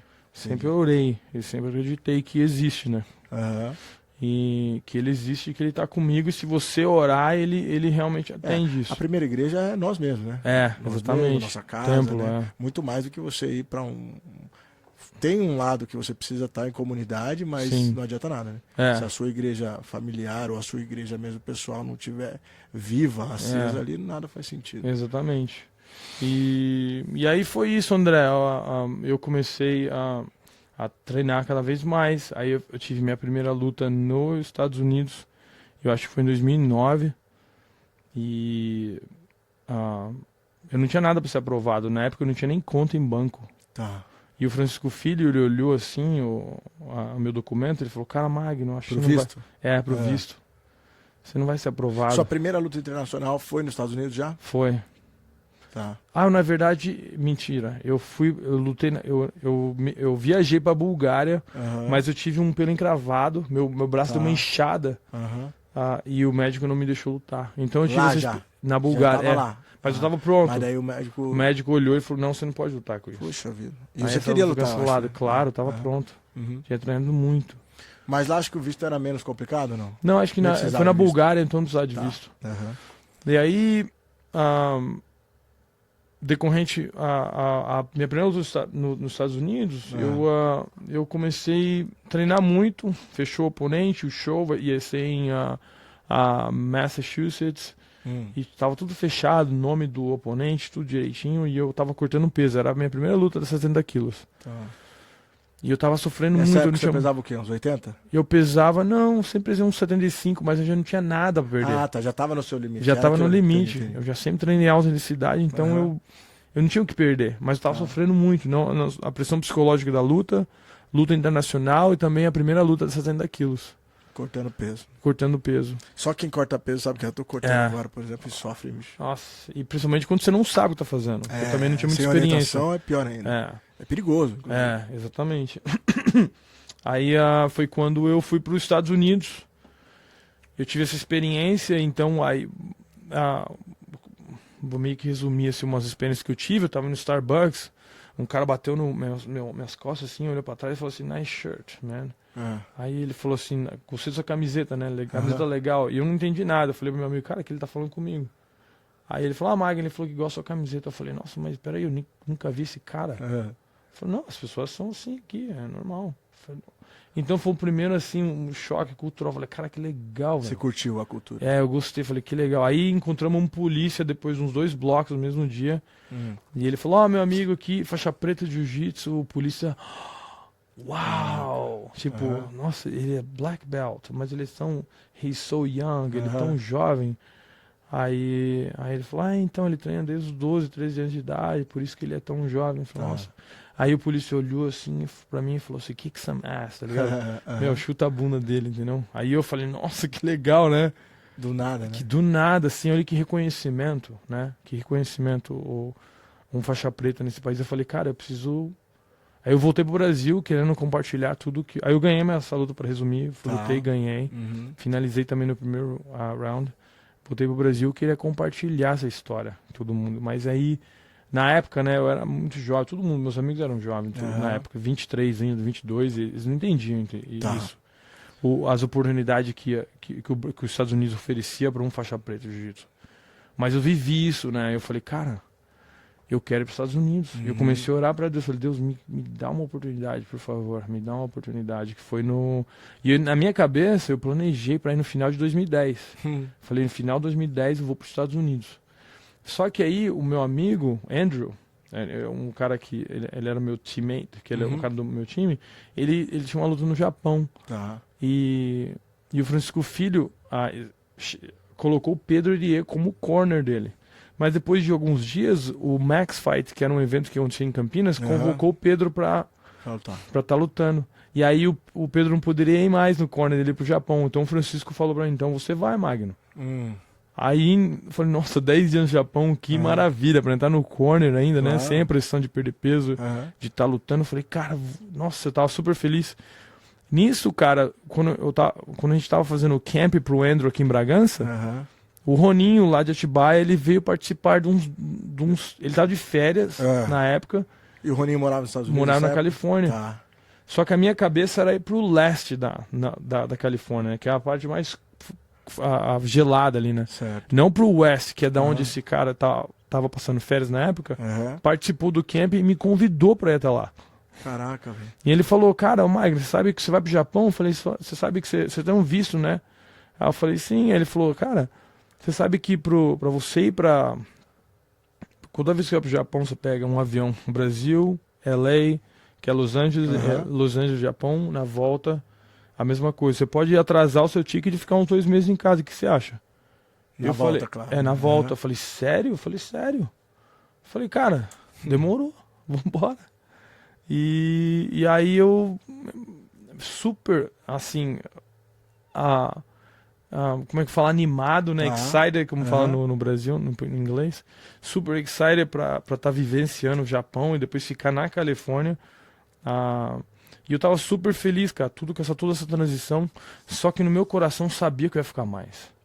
Eu sabia que esses 2 meses eram uns 2 meses pra mim se virar e eu ia fazer acontecer, cara. Falei, cara, 24 anos, solteiro, não tenho filho, cara, não tenho responsabilidade. Eu vou fazer acontecer. Claro. Essa é a oportunidade da minha vida. Então, os planos do final do 2010, ele voltou, ele foi adiantado no início de 2010, que foi em março de 2010. E aí eu tinha uma moto, uma XT 660 na época que eu tinha acabado de comprar, eu vendi, consegui $800. Falei, vou fazer acontecer com isso aqui. Caraca, mano. $800, fui pra lá. E você compartilhou isso com alguém aqui no Brasil? Cara, de família, assim. De que eu ia ficar... Sim. Falou? Falei pra minha mãe, pros meus irmãos, falei, vou ficar um tempo lá, mãe. Tá. Entendeu? Falei, legal, tipo, tá bom. Minha mãe ficou um pouco sentida, né, na época. Que eu lembro que eu falei, mãe, tô indo. Aí ela tava meio assim, emocionada, né? E eu falei, ei, o que aconteceu, mãe? Você tá indo embora, né? Você quer o quê? Mas eu vou voltar. Eu falei pra ela, fica tranquilo. E aí, uma semana antes da minha viagem pro Japão, eu encontrei um rapaz, o nome dele era Arthur, eu jogava fliperama com ele na Mega ali. Não começa a dar muita referência não, porque esse cara tá velho, né? É verdade. Mas existe a Mega ainda, vende... Vende, sei lá o que vende. Deve vender os videogames agora, as coisas da atualidade, né? Essas coisas, uma loja bem pequenininha. Os PlayStation 5 e coisa do tipo. E aí eu via ele, eu jogava videogame com ele, e na época ele era tipo gótico, né? Gothic. Ele usava de preto, que era meio moda na época. E aí eu vi ele, fazia muitos anos que eu não via ele. Eu lembro dele na época que eu jogava videogame, quando eu era moleque. Depois de uns 5 anos foi quando eu tava pra viajar pro Japão. Só que nisso ele tava muito apresentável, assim, muito bem vestido. Totalmente diferente do cara... Não era mais gótico? Não. Totalmente diferente do cara que eu conheci. E aí eu... falei, nossa, cara, que legal, tua aparência boa. Ele falou, então Deus mudou minha vida, Magno. Eu tô começando a ir à igreja agora, as coisas estão dando certo, tá tudo diferente, tô uma pessoa muito feliz. Legal, eu concordei com ele, falei, cara, eu acredito nisso. Pô, legal. Aí conversamos ali uns 10 minutos, eu caminhei assim, que eu peguei na mão dele e falei, cara, eu tenho uma consulta agora no dentista, eu preciso ir, depois a gente fala. Peguei na mão dele, comecei a caminhar, depois uns 10 metros assim, ele me chamou, Magno. Aí eu virei, eu falei, fala, Arthur. Ele falou assim, ele tava confuso. Ele tava com uma expressão assim, pensativo, e tentando entregar uma mensagem pra mim que foi a seguinte, ele falou assim, você gosta de ficar olhando as casas? Você quer comprar uma casa? E aí meu corpo inteiro formigou, cara. E eu caminhei na direção dele, tipo, tentando processar isso. Eu falei, cara, quem é que te disse isso? Como assim? Aí ele falou assim, dessa maneira. Eu falei, como assim, cara? Quem te falou isso? Ele falou, ninguém tá me falando isso. Deus tá te falando isso. E ele falou assim, seja lá o que você quer pra tua vida, não é nada pro que ele tem pra você. continua seguindo ele, virou as costas e saiu andando. Passou a mensagem. Aí eu falei, meu Deus, que é isso? Isso mexeu com você? Mexeu muito. Então me deu assim, muito... Isso foi pré-Japão, que você Pré-Japão, ia fazer um isso. pit stop ali. Uma semana anterior, na semana anterior do Japão. E aí eu tava super assim, ansioso com tudo que tava acontecendo na minha vida. A oportunidade, eu sabia, cara, Deus tava colocando no meu coração que eu sabia. Tá. Mas no meu coração eu sabia, mas a mente ainda não tava preparada. Minha mente ainda, tanto que eu pensei em desistir inúmeras vezes quando eu estava nos Estados Unidos. E aí foi quando minha passagem estava marcada para segunda-feira, na semana seguinte. Eu estava dirigindo perto ali da passarela do Carnaval, não sei se é lá ainda, né, mas era ali. No Lava E Pés? eu morava ali Acho que subindo era a João Franco. Tá. E eu passei na frente de uma igreja, eu falei, cara, meu último domingo aqui eu vou na igreja. Sozinho? Sozinho, assim. Aleatoriamente eu olhei e falei, caramba. Pulei e tava começando o culto. Tipo assim, extremamente assim, aleatório. Eu olhei e falei, vou na igreja, virei o carro, parei. E eu sentei na frente, assim, umas três fileiras atrás, E eu olhei pro pastor e falei, Deus, usa o pastor falar comigo mais uma vez, por favor. Usa ele. E foi um culto muito incomum, né? O pastor ele tava falando de quando Jesus multiplicou peixes e pães para milhares de pessoas. Disso? Eu lembro, cara. Lembro como se fosse hoje. E ele falou assim... depois disso, né, que Jesus fez esse milagre, ele colocou os discípulos num barco e falou, encontro vocês no outro lado. E ninguém questionou, porque ele era filho de Deus, né? Com tudo que ele estava, as milagres que ele estava ali fazendo ali na frente dele, ninguém questionou. Exatamente. E aí ele tava falando, né? Passou pela tempestade, Jesus apareceu sobre as águas. Um dos discípulos, que foi Pedro, falou, Pedro, Jesus, se é você, eu posso andar sobre as águas? E Jesus, claro, vem até mim. E aí, Pedro, eu tô meio contando essa história, mas eu acredito que todo mundo já sabe, né? Aqui, não, mas conta aí, mano, é legal, até porque é uma história interpretativa, né, cara? Será que ele realmente andou ali e começou a afundar, ou será que ele só titubeou? Sei lá. Eu queria ver a sua exatamente. Então, a minha versão foi que ele realmente, na verdade, o que o pastor estava dizendo, é que ele realmente deu os primeiros passos na água, e aí a onda e o vento começaram a voltar, né? E ele sentiu medo, mesmo com Jesus na frente dele. E ele afundou, aí Jesus pegou ele sobre a mão e falou, por que tem medo? Tens medo? Você é um homem de pouca fé. E ele falando isso, e ele estava falando abertamente para todo mundo, gritando. Foi um serviço muito incomum, porque ele repetiu isso por 1 hora. 1h30, sem parar. E ele estava gritando e falando, por que ele teve medo? Jesus estava na frente dele. Por quê? Por quê?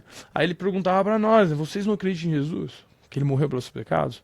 Por que você tem medo de algo? Por que você tem medo dos desafios da vida? Por que você tem medo do que está para acontecer na tua vida? E eu sempre acreditei que Jesus existisse, mas eu não acredito, eu fui muito ingênuo de pensar, de não entender que aquela mensagem era muito relativa ao que eu ia passar nos Estados Unidos, né? Entendi. Mas mesmo assim, e Deus, ele sabia disso. Eu acho que ele sabia de tudo. Cara, eu vou levar uma água para a igreja, ele não vai entender nada. Mas ele vai fazer sentido. No último dia dele no Brasil, que foi quando eu acordei de manhã, na segunda-feira, tava com minhas malas, minha tia bateu na porta. E ela falou, ela tava emocionada, né? Falou, Marcos, tô triste que você tá indo embora, mas eu quero te dar uma coisa que quando sua avó faleceu, me deu muita paz. E Deus tá me dizendo que era me entregar isso pra você, mas engraçado. E ela falando assim, confusa. Engraçado que eu tenho ido no restaurante essas 2 semanas, umas 3, 4 vezes, eu nunca te encontrei lá, no seu horário. Eu falei, como assim, tio? Eu tava no caixa. Aí não fazia sentido, eu fiquei tipo assim, como assim eu tava lá? Ela falou, não sei, mas parece que alguma coisa tava me segurando até esse dia de hoje. E aí eu falei, mais confuso ainda, eu falei, tá bom. Aí ela falou, tá bom, leve isso aqui com você, porque Deus tá me dizendo que vai te dar muita... vai te proteger. Eu abri a mão, ela colocou a foto de Jesus andando sobre a água e Pedro afundando, cara. Meu Deus. Cara. E aí eu falei, nossa, cara, Aí foi tipo, foi algo assim, entendeu? Algo assim, Que legal. E assim, Magno, você... Eu já ouvi essa história, você já me contou essa história. E toda vez é emocionante de escutar. Você já teve essa certeza nessas horas? Tipo, cada coisa foi uma confirmação para você? Ou depois de um tempo você foi avaliar e falou, pô, acho que era assim que estava acontecendo e tal? Cara, eu acredito que o meu potencial, pelo que eu me dediquei na minha vida, tudo que eu passei, me sacrifiquei, todas as horas e noites de acordado e os treinos e o preço que eu paguei, me lesionando inúmeras vezes, toda vez que eu pensava em desistir, eu olhava pra trás e falava, cara, olha o que você passou, cara. Entendi. Olha o que você passou, por que vai... Não. Aí foi quando, nos primeiros 3 anos nos Estados Unidos, que era a fase de adaptação, foram os mais difíceis, cara. Principalmente quando eu peguei minha academia. Tá. Porque foi muito difícil. Tá? Pelo fato de não falar inglês, as pessoas eram muito arrogantes. Muitas vezes me xingavam, assim. Sim. E saíam andando, entendeu? Mas é normal, né? Pessoas que, sei lá, talvez não tiveram uma educação legal, são covardes e te trata porque sabe que, eu acredito, na minha opinião, quando você não fala a língua, você não consegue se expressar, você parece uma pessoa assim muito ingênua. Sim, sim. Entendeu? Você já passou por esse processo, Claro. que você viveu lá, né? Uhum. Então as pessoas querem falar com você e você... Pô, nossa, É horrível. No meu coração, cara, eu queria tanto falar com você, mas... Eu tenho muito mais para oferecer do que isso, muito inclusive. mais. Aí Ou para se vem... defender, ou para argumentar. Aí você normalmente se pede desculpa, I'm sorry, I can't speak English. Até quando você fala I'm sorry, o americano já tipo, tá pedindo desculpa pra quê? Você não fez nada. Então, tenta falar, tipo assim, né? Aí talvez você tá aqui, tenta falar. E aí foi que eu falei, cara, eu preciso estudar, né? Eu comecei a estudar, eu estudava todos os dias. E tô aí. O inglês eu acho que é a grande aprender a se comunicar bem. Porque primeiro, quando a gente só se comunica, você ainda tá na mesma gaveta de quem não se comunica. Sim. Porque o cara fala, porque a gente fala o inglês todo errado, não conjuga os verbos. Tudo bem, o sotaque às vezes você vai manter. Sim. Mas muitos americanos nem te entendem se não for no teu ambiente ali, por mais que você ache que você está falando. Mas a partir do momento que você consegue se comunicar, aí sim você começa a quebrar a barreira e entender aquela cultura, né? E participar de uma forma que você real, né? O Magno sendo o Magno, o André sendo o André mesmo. É verdade. Porque até lá, cara, você só tá, tentando entender o porquê e se você não sabe nem se a sua personalidade vai ser aceita lá. Exatamente. Mas eles aceitam, você só precisa... É com medo, fala, não, é melhor não ser eu mesmo, exatamente. Os caras não vão querer. Talvez. Você só precisa ser você, e isso que é o mais lindo, né? Porque, cara, seja quem você é, e eles te respeitam mais ainda. A autenticidade, né? Cara, tipo, pô, você é assim mesmo, você fala assim, pô, legal. Eu não gosto, mas se isso te faz feliz... Eu acho que isso é o que mais me fascina lá. Essa parte da cultura. Porque às vezes a pessoa quer colocar os americanos num... os caras são melhores. Na verdade, assim, é uma cultura muito interessante disso aí. De valorizar o que o outro sabe fazer de bom. Não importa o que seja. Eu trabalhei com construção civil lá. E quando... né, eu fui pelo jiu-jitsu, mas a construção já me pegou lá em algum momento. Quando as pessoas viram que eu era bom naquilo também... Sim. O respeito chegou na hora. Da mesma maneira que me respeitavam como faixa preta de jiu-jitsu, me respeitaram como cara da construção. Exatamente. E aí eu comecei a entender. Eu falei, não, peraí, eu só preciso ser bom e ser eu mesmo. Exatamente. Agora, você querer falar o idioma é, no mínimo, uma questão de respeito. Você tá num outro país e não se esforça para tentar falar a língua o idioma, você nem aproveita a cultura muitas Exatamente. vezes, né? Então eu me esforcei mais, vivi bem menos do que você, obviamente. Me comunico muito bem até, mas para poder aproveitar a cultura. Eu queria aproveitar. Sim. Entender o que de fato estava acontecendo e fazer amizade com americanos e tudo mais para poder trazer essa cultura para mim, né? Sim. E trouxe, cara. Graças a Deus, assim, muita coisa que eu aprendi quando eu vivi lá, porque eu fui várias vezes, mas eu vivi em 2016. E eu uso até hoje, né? Aqui no Brasil, assim. Não, de fato é uma cultura impressionante, até mesmo pela ética e pela clareza, né, de você se comunicar, dele se expressar. É impressionante. Tipo... E pouca gente fala disso, mano. Às vezes os caras falam assim, vou para os Estados Unidos e tal. O cara não lembra que ele não fala o idioma. Eu vou ficar lá, vou ficar com um brasileiro, vou ficar não sei o quê. Então, quer dizer, o cara tá abrindo um parênteses na vida dele e não tá vivendo. Ele só tá ali empurrando com a barriga, às vezes, na situação, ou só pelo dinheiro. Exatamente. Lógico que o dinheiro é legal, mas não pode ser só isso. Você tá numa cultura, incrível, deixando passar ali só para ganhar dólar e mandar pro Brasil, por exemplo. Não, claro, é um erro, né? Porque quando você se adapta e entende a cultura, você fala a língua, isso naturalmente te traz mais a parte financeira, ela aumenta. Potencializa. Exatamente. Claro. Então é muito interessante. O fato de, tipo, isso aconteceu recentemente, eu te falei que eu perdi meu cachorro, né? Sim. E é uma coisa que cara, eu faço questão de compartilhar, que eu vivi isso agora, né? Sim. Há 3 semanas atrás. Foi que, às vezes o brasileiro, ele fala, é legal os Estados Unidos, mas o americano é meio frio, né? Né? Não, na minha opinião, né? Na minha humilde opinião, é que o brasileiro é mais emotivo, né, em certas coisas. Vamos supor, se eu pegar um iPhone 13, 14, falando, pra você. Nossa. Você fala, caramba, que legal. Pô, sério? E lá essas coisas não são nada, não é nada, né, praticamente. Ainda é difícil de acontecer, Sim. mas acontece. Sim. Acontece. E eu acho que esse emocional que a gente espera que eles tenham, pra eles, não há necessidade, porque é como como se eu estivesse convidando pra você fazer um churrasco, pra você participar de um churrasco na minha casa. Você não vai, pô, valeu, obrigado por ter me convidado, me abraçar. Você fala, valeu, obrigado, Maguinão. Eu passo lá domingo, por umas horas, sei lá, vamos fazer um hang now, né, vamos fazer vamos curtir lá, vamos trocar uma ideia. Mas quando chega ao ponto de vamos se unir? Se une. É uma coisa... eu tava atualizando o quadro de energia da minha academia lá e o eletricista falou assim, cara, que horas você acaba a sua aula? Eu falei, 11 horas. Era das 10 às 11. Aí ele falou assim, tá bom, então eu posso desligar a energia às 11 horas da noite? Às 11 horas da manhã? Que era já no final da aula. Falei, eu pensei bem, falei, pode. Mas a minha aula sempre vai mais, né? Vai estar umas 11h30. Aí, 11 horas da manhã, deu 11 horas em ponto, a luz da academia apagou. Certo. E era de manhã. Tá, eu tinha, acho que mais ou menos na época, uns 10 alunos treinando, todos pararam. Assim, a expressão de cada um e aí? O que tá acontecendo? Eu olhei assim, eu falei... Preocupados. Falei, preocupados. Eu falei, uou. E outra, nunca acontecia nada, nos 14 anos, quase 14 anos que eu tô lá, nunca aconteceu nada assim... fora do normal, mas o simples fato de apagar a luz, eu falei, galera, relaxa, tem um eletricista, ele tá dando uma olhada, tá fazendo manutenção no quadro de energia da academia. Aí eles, beleza, Maguinho, beleza, coach, yes sir. Aí eles começaram a treinar lá. E também pelo fato do meu cachorro, né? Sim. Porque, o Django, eu tinha ele há quase 9 anos.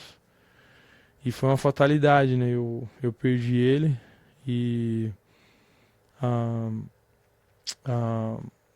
nos Estados Unidos, você sabe como o médico lá, de qualquer, como é que fala? Atendimento, serviço? Qualquer serviço médico é muito caro. E o Django, eu tive que fazer uma cirurgia de emergência nele, então... É legal, eu gosto de falar essa história para que as pessoas tenham um pouco de mais empatia e entender como é a cultura americana. E eu gastei quase $10 mil, né? Para tentar salvar a vida do Django. E eu falei, ela falou, vai ficar aqui 7 mil e tal. Eu falei, cara, peguei meu cartão, falei, cara, salva ele, por favor. Se for só isso, né? Porque se for só questão de dinheiro. Às vezes uma pessoa que não tem cachorro também, fala, nossa, pra que gastar tanto dinheiro? Sim. Mas, cara, nos meus piores dias, ele tava ali comigo, cara. Quem tem cachorro sabe, né? E aí nesse processo, assim, de emocional, cara, meu cachorro, ele acabou não resistindo e faleceu. E um dos meus alunos, ele falou, Magno, putz, cara, eu entendo, me desculpa o que você tá passando. E esses valores aí que você tá gastando na veterinária é alto, né? Aí eu falei, gastei tanto já. Mas é o que eu fiz o que eu pude, né? Aí, sem eles falar nada, eles fizeram aquela vaquinha do website e eles pagaram todas as despesas. Caraca. E o legal de ver foram que estudantes, assim, que, talvez não faça nem metade do que eu ganho. Não me viram o Magno como um empresário. Um businessman, né? Businessman, não. Eu vou dar $20 pra você, porque eu quero que você saiba que a gente se importa. Pra confortar de alguma forma. Sei que dinheiro é dinheiro, isso mas... não é frieza, né? Não, meu Deus. Usou o dinheiro pra te mostrar carinho. Exatamente. Né? Não pra te dar, pra para benefício meu, porque às vezes no Brasil tem isso. É. Eu vou te dar uma coisa para que você me valorize mais, porque eu tô te dando uma coisa legal. Ah, é. Você dá o que tá sobrando, nem ia dar muito. É. E muitos dele nem colocavam nome. Eles Aham. doavam e nem colocavam nome. Ele não queria nem o mérito de estar ajudando dessa forma. E aí foi uma coisa que também de alunos que já não treinavam comigo há mais de 5 anos. Eles apareciam na porta da academia. Me ajudaram. Me ajudaram. Marcos, eu vim aqui para te dar um abraço. É. E isso é conhecer a cultura de fato, né? E não só ficar aí como papagaio de pirata, repetindo o que alguém fala. É, né? exatamente. O Magno, e você volta pro Brasil? Cara, boa pergunta. É. Os Estados Unidos, na minha opinião, o que eu vivo lá é um país para se ganhar dinheiro, Certo. não de se aposentar. Aham. Eu gostaria não de voltar assim, definitivamente Uhum. para o Brasil, mas ter essa ponte de ficar aqui, talvez daqui uns 10 anos, ficar talvez 3 meses aqui, Tá. 3 meses lá. E como você sabe, eu amo Bragança, né, cara? O Uhum. clima desse lugar é incrível. É.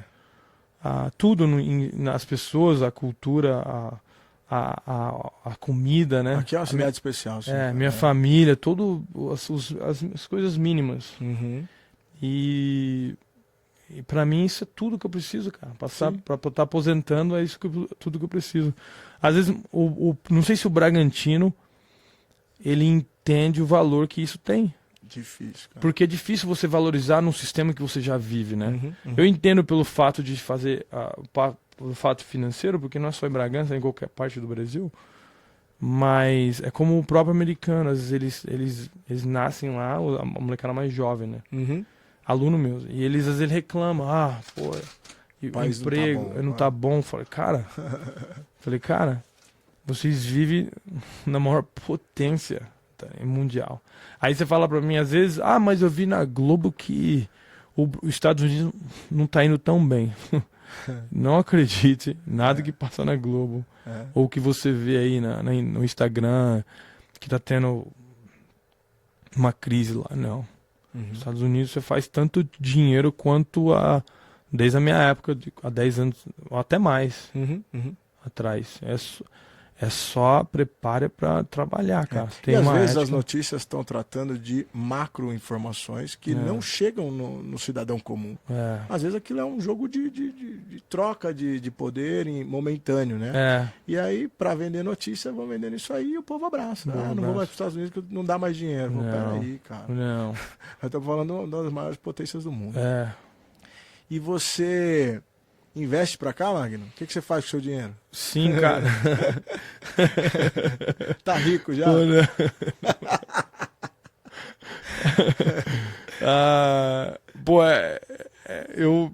Eu felizmente eu consegui fazer uma grana boa. Eu invisto em Bragança, né? Legal. Tanto que isso é muito bom. Já me ofereceram em várias outras cidadezinhas. Eu falei, não quero Bragança, cara. É Bragança que eu quero. De preferência na Zona Sul, né? Na região do Lago ali, que você sabe, né, André? Sim. Já tentei te tirar dessa região aí pra investir em outra região. Não conseguiu, né? Você acha que isso tem relação com aquele sonho lá atrás, cara, de ficar passando ali pelas casas do Santa Helena ali, por exemplo? Cara, é engraçado, né? É verdade. Eu já pensei sobre isso. Aí, pra resumir, às vezes talvez... acho que isso te enviesou bastante, né, cara? né? E é uma região nobre, é uma região boa de se investir, Sim. claro. E só pra completar, antes de eu investir em Bragança, o meu sonho de comprar uma casa pros meus pais, eu até esqueci de finalizar, foi bom ser mencionado isso. Eu não comprei a casa assim em si, no Santa Helena, mas a minha mãe, ela realizou o sonho dela de comprar a casa dos pais dela, onde ela nasceu na Bahia. Caraca. Cara, eu tinha todo... Eles ainda não tinham a casa própria? Não tinha. Minha mãe tinha comprado a casa dela lá. E aí, cara, todos os meus savings, tudo que eu tinha na poupança guardado, eu fiz um depósito. Eu falei, mãe, você já comprou a casa, então reforma a casa inteira. E aí foi essa maneira que eu realizei. Graças a Deus, a tua família também já estava num outro momento financeiro. Exatamente. Assim, né? Não sei nem se faria tanto sentido você comprar uma casa. Né? Exatamente. Agora. E aí ela realizou o sonho, construiu a casa, ela reformou tudo da maneira que ela sempre sonhou. E que legal. Casa lá no norte da Bahia, linda. E você curte o mercado imobiliário ou não? Cara, eu amo, cara. É. Eu amo. Você estudou isso um pouco? Porque lá nos Estados Unidos você ficava de olho? Bem superficial, né? Tá. Os vídeos no YouTube, até mesmo fazendo pergunta para você, para uns outros investidores aqui da cidade, investidores dos Estados Unidos. E o próprio, vários americanos, pessoas assim, investidores assim grandes, eles viam a oportunidade que a negociação que eu tava tendo em Bragança, falou, Magno, compra tudo lá. Sim, sim. Cara, compra tudo. Sério que eles fazem um contrato de gaveta sem colocar um banco? Sem as taxas de banco? Parcelado dessa forma? Aí eu, sério? Isso pro americano. O americano. E o americano falando assim, cara, só isso por mês? Compra tudo, cara. Compra tudo, quanto você puder. Tá vendo como é, dependendo de onde você enxerga? Né? Os juros, por exemplo, que todo mundo reclama. Os juros imobiliários no Brasil é ridículo, cara. É triste. E o pessoal também ainda... nossa, até embrulha minha barriga quando eu recebo umas notificações dizendo, empréstimo pessoal aqui. Puxa tá. vida. Eu falo, cara, isso aqui é quase o triplo do meu cartão de crédito nos Estados Unidos.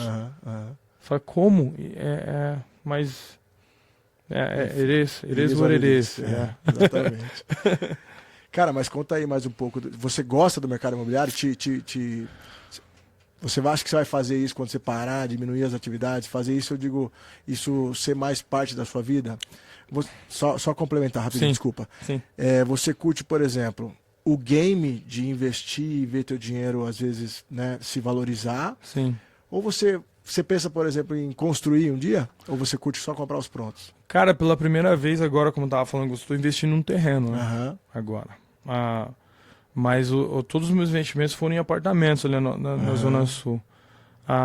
Eu acho que é mais pelo meu perfil. Eu não gosto de ficar acompanhando o mercado imobiliário ou nada como bitcoins. Sim. Nada contra isso. Sim. Se você faz isso, espero que você tenha muito sucesso.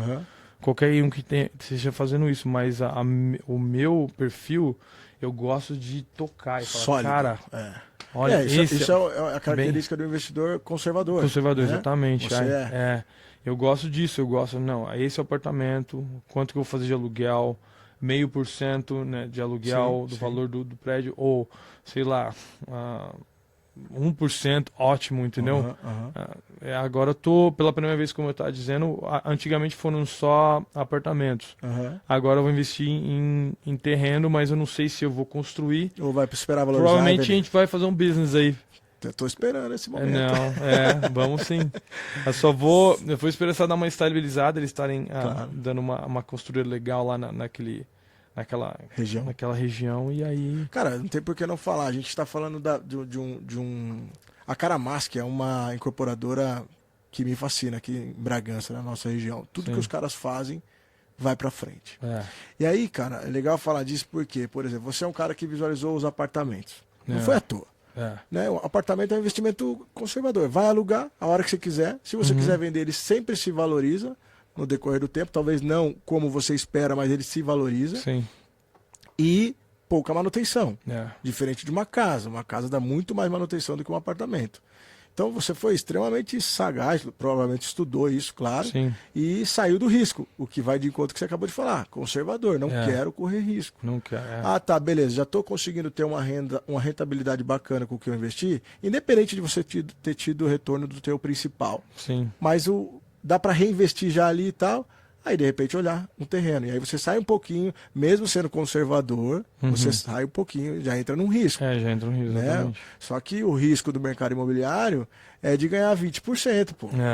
15%. 15% é um cenário péssimo para quem constrói, e se você for comparar com qualquer outro tipo de investimento, é muito grande, não tem nada que dê mais dinheiro que isso, cara. Exatamente, foi o que eu pensei no início, né? Eu falei, cara, eu até me perguntei, um terreno, cara, mas eu já falei, cara, mas vai valorizar, mas como assim? É um terreno, principalmente no lançamento. Exatamente, um terreno no lançamento e da procura que tá ainda por esses terrenos vai ser bom.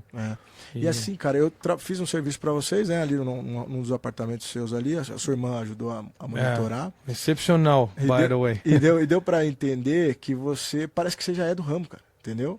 Assim, voltando a falar de alta performance e investimento, você trouxe toda a sua bagagem que eu sabia que você tinha na luta, nos seus negócios. Eu fiquei com você lá, acho que 2013 ou 2014, não lembro. Sim. Fiquei alguns dias com você e acompanhei a tua correria. Falei, caramba, esse cara trabalha muito, velho. Fala aí. Foi no início da minha academia, Que né? doideira, dava aula pra caramba. Eu lembro que quando eu cheguei na tua casa, você falou assim, André, se você quiser ficar aqui, você vai ficar aqui o dia inteiro, só que vai ficar sozinho. Se você quiser andar comigo, é o dia inteiro, vou dar aula pra caramba, velho. É.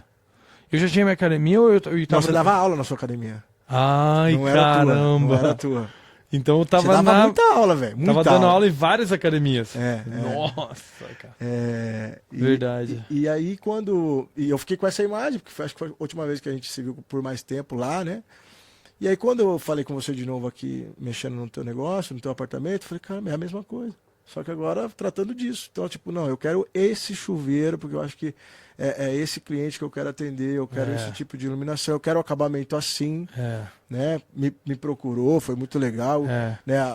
Você me dá esse crédito aí, essa oportunidade. Claro. Mas deu pra ver que você não era nenhum bobo ali, entendeu? Os Estados Unidos é assim, cara. Eu trabalhei lá em 2016 e não tem mais ou menos, não existe isso. Não existe. Ele não aceita, é inaceitável você entregar um serviço mais ou menos. Na dúvida, tá ruim. Exatamente. Tá mais ou menos. Não tá mais ou menos, tá ruim. Tá ruim. Ou é bom ou é ruim. E o mercado imobiliário ainda é um pouco amador nesse sentido. Então, às vezes porque a pessoa é muito gananciosa e só coloca o lucro na frente. Eu não vi essa sua preocupação ali. Era um imóvel que eu acho que nem era para vender, né? Já alugou? Já alugou. Tá Aí, alugado pro... Lógico. Tá indo alugado. Lógico, velho. Você Pro fez como se engenheiro. fosse para você, poxa. Eu fiz realmente como se fosse para mim e inclusive eu encontrei a mão de obra, valores bem mais baratos. Eu falei, cara, conheço o André há muito tempo, não vou arriscar. E eu, não só isso, mas eu perco várias referências de pessoas que falam, cara, faz com o André que o cara... Olha que legal. E aí o que aconteceu, não sei se você se lembra, claro que você se lembra. Chegamos lá, eles não tinham energia, né? Não tinha. E aí o que você fez? Não tinha um gerador lá. Alugou um gerador e falou, meu irmão, eu prometi pra você que ia começar esse dia. É isso aí. Vambora. É isso aí. Isso aí. Ou é ou não é, né, cara? Exatamente. É o meu combinado com você, independente de qualquer coisa. Quanto custa um gerador? Machucou um pouquinho na minha rentabilidade? Sim, mas, pô, se isso fere a minha rentabilidade a ponto de inviabilizar o meu negócio, eu preciso rever minhas contas. Assim como você, por exemplo, você tinha uma mão de obra com referência, porque não poderia ser só amizade, porque amigo também ferra a gente. Exatamente. Buscou referência, tá, não, o cara é bom, eu vou fazer. Era mais caro. Se você botou só na ponta do lápis, isso te machucou em algum momento. Mas, cara, no decorrer do tempo, o que isso vai fazer de diferença? Né? E foi super feliz. Inclusive, não teve drama, né?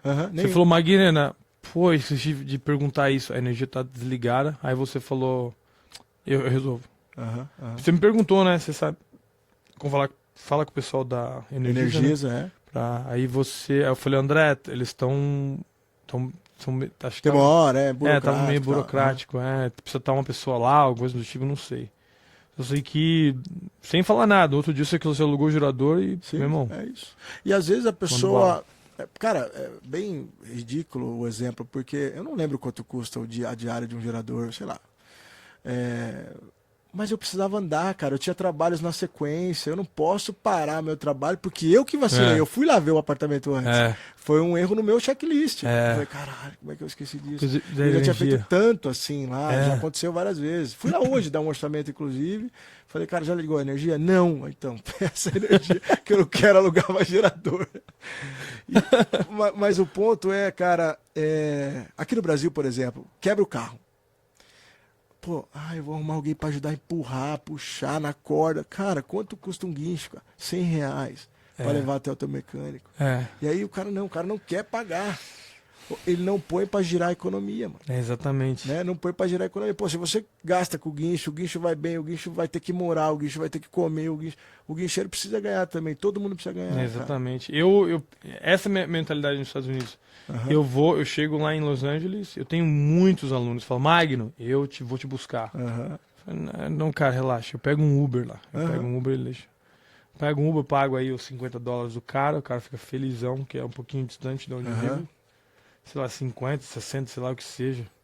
dou uma gorjetinha pro cara, meu irmão, eu sou felizão. Na minha cabeça é um pai de família que tô ajudando. Sim, Tá sim. ligado? O que é esses $50 pra mim, entendeu? E aí é um pensamento meio mesquinho. Nos interiores, né? Eu não vou falar que é só em Bragança, não, mas nos interiores existe esse pensamento provinciano. E às vezes, cara, porque quem vem de baixo se acostuma tanto a economizar, Verdade. que a mente fica, fica no automático. Meu pai, a gente sofre um pouco com meu pai em relação a isso. Cara, algumas novidades que eu uso na obra, se eu falar pra ele que eu aluguei um gerador, ele fala, tá louco, velho. Como é que sim? Alugou um gerador pra quê? Emprestasse aí a energia do vizinho, deixa a extensão lá pendurada. Aí você ia tomar uma multa e tal. E eu já tentei ir de frente com isso pra convencê-lo. Mas depois que eu entendi, cara, ele foi criado num sistema muito escasso. Né? Então é isso, cara. Quase 70 anos de idade, tá joia. É importante eu aprender com ele o controle dos custos também. Sim. Mas não ao ponto disso comprometer a qualidade do meu trabalho, o cronograma e etc. Tanto que a sua atitude nessa devida situação é uma referência para mim. Sim. Quando alguém perguntar, o André colocou piso? Cara, colocou. Teve uma situação lá que a energia não estava ligada, o cara alugou um gerador para finalizar o trabalho. Sim. No horário, no prazo prometido. Então, eu acho que esse é o caminho a seguir. E você e é bacana porque você se calça de pessoas que você pode confiar. Né? Você deve ter alguém que te orienta em relação aos teus investimentos, por exemplo. Com certeza. Então, o cara que faz isso, o consultor imobiliário, ou seja quem for, não pode ser curioso primeiro. Tem que ser um cara que realmente está estudando, está ali dentro, né? Sim. Ele sempre vai lembrar de você como investidor. Eu tô com uma oportunidade aqui, vou apresentar essa oportunidade para ele. E aí vocês vão avaliar sem emoção. Né? Porque a emoção no mercado imobiliário só atrapalha, velho. Sim. Só atrapalha. Tem um sentimento que o brasileiro tem, eu acho que é muito mais no Brasil do que em outros lugares, que é de levar vantagem. O cara não quer só fazer um bom negócio, ele quer que o outro se ferre, velho. Pode ver, o cara compra um carro e fala, mano, comprei esse carro abaixo da tabela e ainda paguei parcelado. Tá, beleza. Que vantagem você levou? O cara se ferrou. Nossa, cara, não. Na construção também é assim, cara. Às Sério? vezes eu escuto assim, o cara fala assim, pô, André, tá muito caro o teu orçamento. Eu falei, tá, mas você tá me comparando com quem? Não, o cara me passou o preço por metro, cara, enfim. Então, assim, me compare pelo menos com quem oferece tudo que eu tô te oferecendo, cara. Ou quem tem o know-how que eu tenho, a bagagem que eu tenho, a expertise que eu tenho. Cuidado, os caras que você está orçando são os caras que trabalham comigo. Às vezes, não é porque o cara é ruim, não, o cara é bom. Só que ele não tem habilidade para lidar direto com você, direto com a loja, direto com o condomínio, de entender que ele tem regra e tal. Então não é, ele é um cara para trabalhar de outra forma, na produção. Às vezes não é o cara para lidar direto com o cliente final. Exatamente. Né? Tem uma frase, né, em inglês que ele diz assim, it's not what you know, it's who you know, né? Não é o que você sabe, é quem você conhece. Pois é. Então, se você sabe de algo, mas você não tem o network que vai te deixar no nível que você espera chegar... Cara, o networking é poderosíssimo e, lógico, sempre sem interesse, mas quando a gente fica atento nisso, eu adoro ver pessoas boas no que elas fazem. Tem alguns caras que vendem carro, eu falo, mano, como o cara é tão bom assim, o cara vende um carro por dia. Porque ele cria soluções para as pessoas, velho. Exatamente. Então, quem está preocupado em vender soluções, por exemplo, o seu consultor imobiliário, ele não está querendo só arrancar o seu dinheiro e ganhar a comissão dele, porque isso é só um reconhecimento pelo trabalho dele. Ele quer te dar bons negócios. O cara que está vendendo um carro, ele falou, pô, eu acho que o André está precisando de uma caminhonetinha. André, tô com uma situação aqui assim, assado. O cara chegou. Ele faz acontecer, velho. E em tudo, né, meu? Em tudo, né? Bons restaurantes criam excelentes soluções, né? Um atendimento mais rápido, a comida sem demorar, né? Fácil de pagar, enfim. Tecnologia, né? Com o cardápio na mesa, sei lá, digital. Então eu sou fascinado por quem faz bem as coisas. Morar no interior e no Brasil não é tão comum. Né? As pessoas normalmente estão só repetindo o que alguém faz e levando uma vida ali trivial. Então o cara que consegue furar a bolha e oferecer um pouquinho mais me fascina um pouco. Esses caras estão ganhando dinheiro. Muito. Então, ou pelo menos estão sendo bem reconhecidos pelo mercado. Né? Eles estão sempre busy, estão sempre ocupados, estão sempre... Né? O cara que é bom tem que estar ocupado. Se o cara tá com a agenda livre ali, provavelmente ou ele não é bom ou ele já tá com a vida ganha. Exatamente. Eu até entendo também, André, às vezes a mentalidade das pessoas que estão querendo ficar ali na rotina, né? Até porque, cara, para você evoluir, você se torna naturalmente inconfortável, né? Sim. Pra você quer evolução, você vai ter que se entender que o processo é, perder umas noites de sono, vai ser difícil. E uma coisa que, não só no Brasil, né? Não falei nem em Bragança, nos Estados Unidos, é que, cara, quando alguém que tem um background, uma história, você, por exemplo, se eu trabalhar com você um dia, eu falei, Magno, não coloca o piso assim, monta primeiro o canto, não começa no meio. Obviamente, eu não tenho nem ideia do que eu falar, mas é um exemplo. Mas faz sentido. Eu não vou questionar, cara. É André Simões aqui, o cara que tem uma empresa há muitos anos, que é respeitado na cidade inteira. Por que eu vou te questionar de alguma maneira? Entendeu? Parece simples. Exatamente. E um cara que é expert, ele já não tem essa energia pra ficar querendo ensinar. Sim, ele tá te dizendo o que fazer, cara. Então, se a pessoa, se ela conquistou esse respeito, cara, confia no cara. Às vezes não vai fazer sentido, mas confia nele. Isso é um shortcut, cara. Isso é atalho. Isso é atalho. Exatamente. Eu não quero questionar o que já tá dando certo. Se eu vou no cara pra aprender, pra onde é pra eu ir? Pra lá. Eu vou e pronto. Eu vou e pronto. Pô, se deu errado, eu falo, mano, você falou errado pra mim lá, o que foi? Não, peraí, vamos reavaliar isso aqui. E aprende muito mais rápido. Muito mais rápido. Isso é atalho, entendeu? Se você tem o networking, seu networking te leva em alguém que tem esse conhecimento, isso é poderosíssimo, cara, poderosíssimo. E a gente às vezes passa desapercebido. É verdade. Não sendo sério, sendo atrasado, não se vendendo de certa forma, né? Não aparecendo. Você tem que mostrar para as pessoas o que você faz de fato. Então, tipo assim, hoje eu sou lutador, falamos muito de luta aqui, mas graças a Deus eu precisei fazer essa migração, porque no começo as pessoas acharam que eu era um lutador que estava tentando mexer com construção. Se aventurando, né? Hoje, graças a Deus, ninguém nem lembra que eu sou lutador. Nem lembra. Só se você pegar meu celular agora, só tem conversa de trabalho. Legal. Precisei fazer isso. Deixa eu mostrar para todo mundo que eu faço isso de verdade, ganho a vida assim, é assim que eu preciso fazer. E aí, naturalmente, em algum momento, o mercado vai vir começar a vir só a seu favor, assim, né? Pelo menos a demanda vai ser aumentada. Quanto tempo faz que você tá, André? Você decidiu Depois trabalhar que eu voltei agora, assim, desde 2016, que eu parei com a academia, né? Que eu tinha academia, eu fechei em 2015. Então, 16 eu tava na transição, 17 direto. Caramba, 5 anos. Tempo. E como é que foi? Tô te entrevistando agora.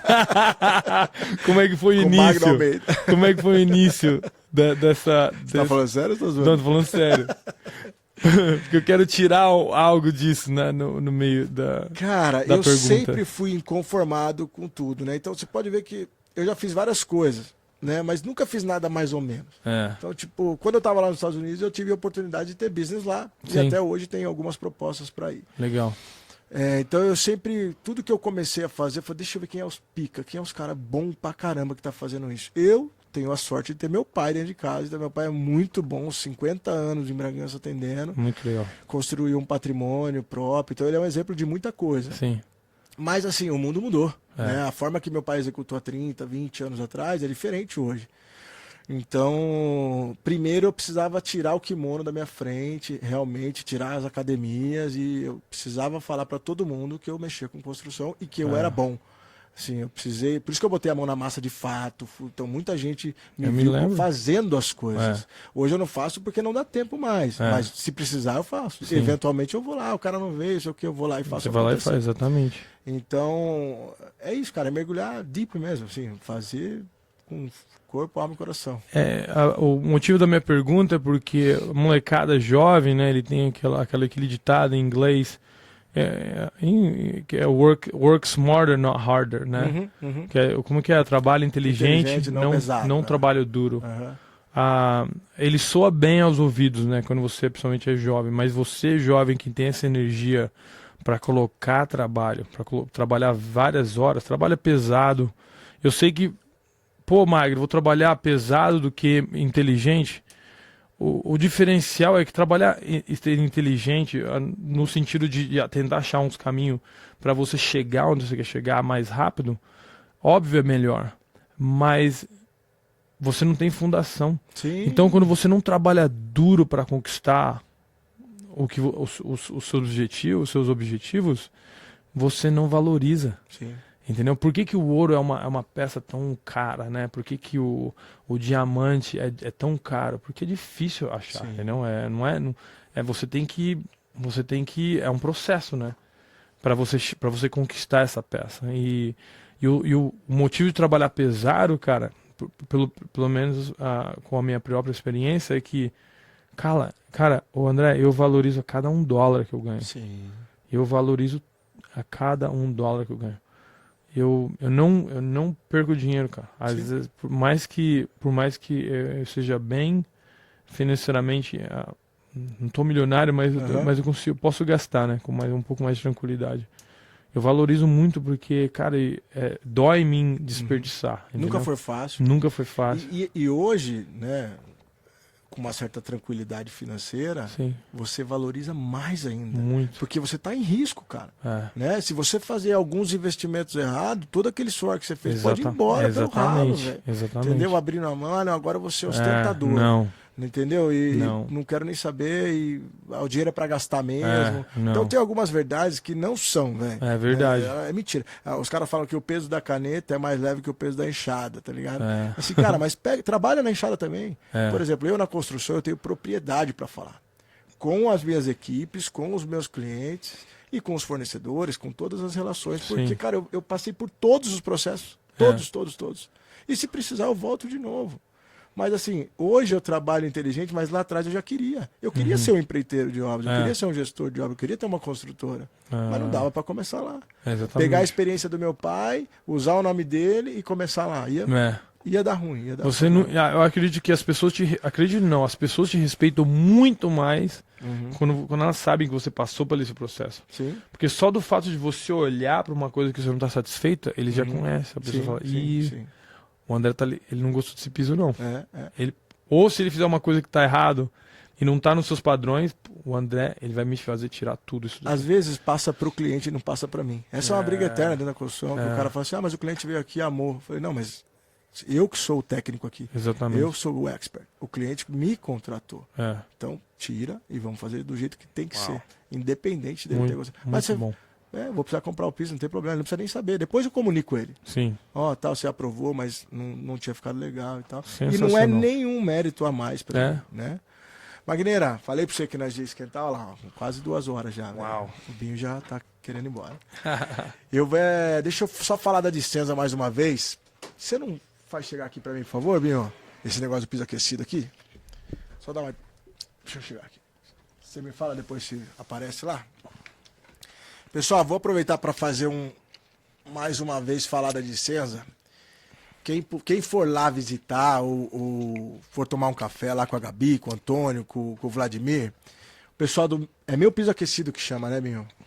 Eles estão com um stand muito legal. Mas no Brasil não faz frio, cara. Você tem piso frio na tua casa, às vezes você põe um vinílico aí no quarto ou nas áreas íntimas, vamos dizer assim. Mas na maior parte dos lugares você usa um porcelanato ou um piso cerâmico, que seja. Esse sistema de aquecimento, que é uma calefação, né? Na verdade, depois a gente coloca lá para vocês, eu vou colocar o link depois para vocês verem, mas é muito interessante. Você andar num piso aquecido e andar no piso gelado só, como o porcelanato, que é um piso frio, certo? Então vale a pena conhecer essa tecnologia, que é uma tecnologia que hoje já está num preço muito interessante, né? Em alguns anos atrás não era tão interessante, hoje está muito interessante. Então passe lá na Dicenza, que é a nossa parceira, a nossa patrocinadora master aí, e dá uma conferida nisso aqui, porque vale muito a pena. Principalmente para você, investidor, sabe? Às vezes vale a pena você colocar isso como um plus ali na tua casa para vender, né? Você consegue colocar mais características ali para os corretores trabalharem, por exemplo, de ter um piso aquecido, e não é uma situação inventada, né? Realmente, lá na Califórnia tem bastante piso aquecido, você vê isso? Cara, não, porque a maioria das casas tem aquecedor, né? Central. Central. Então aqui um sistema de aquecimento central, calefação central é Sim. muito caro. Né? Ah, é? E não tem tanta necessidade mesmo, assim, Sim. né? Assim, você gastar às vezes mais do que a própria casa no sistema de aquecimento central. O clima não é para isso. Mas o piso aquecido é muito confortável. Depois que você pisa no piso aquecido, você não quer pisar nele gelado mais. Cara. Bem legal. Eu acho que o aquecedor e o ar-condicionado é praticamente junto. É um Sim, unit, sim, né? sim, praticamente. sim. Isso. É isso aí. Magneira, quer falar mais alguma coisa, dar algum recado? Se você quiser falar direto com alguém, aquela câmera ali é sua, irmão. Fique à vontade. Pô, eu só gostaria de agradecer pela oportunidade, né, de estar compartilhando a minha história. Agradecer a Deus, a Jesus. E espero que, como eu disse pro André, né, por mensagem, espero que minha história possa estar tocando o coração de alguém, de alguma forma, e acreditar que, cara, respira. Uma coisa também, uma frase, um versículo na Bíblia que eu passei, que eu li muito lá e me ajudou muito nesses tempos de sofrimento, foi que eu acho que é Mateus, mas não lembro o número, mas ele diz que não se preocupem com o dia de amanhã, porque o dia de amanhã trará seus próprios problemas.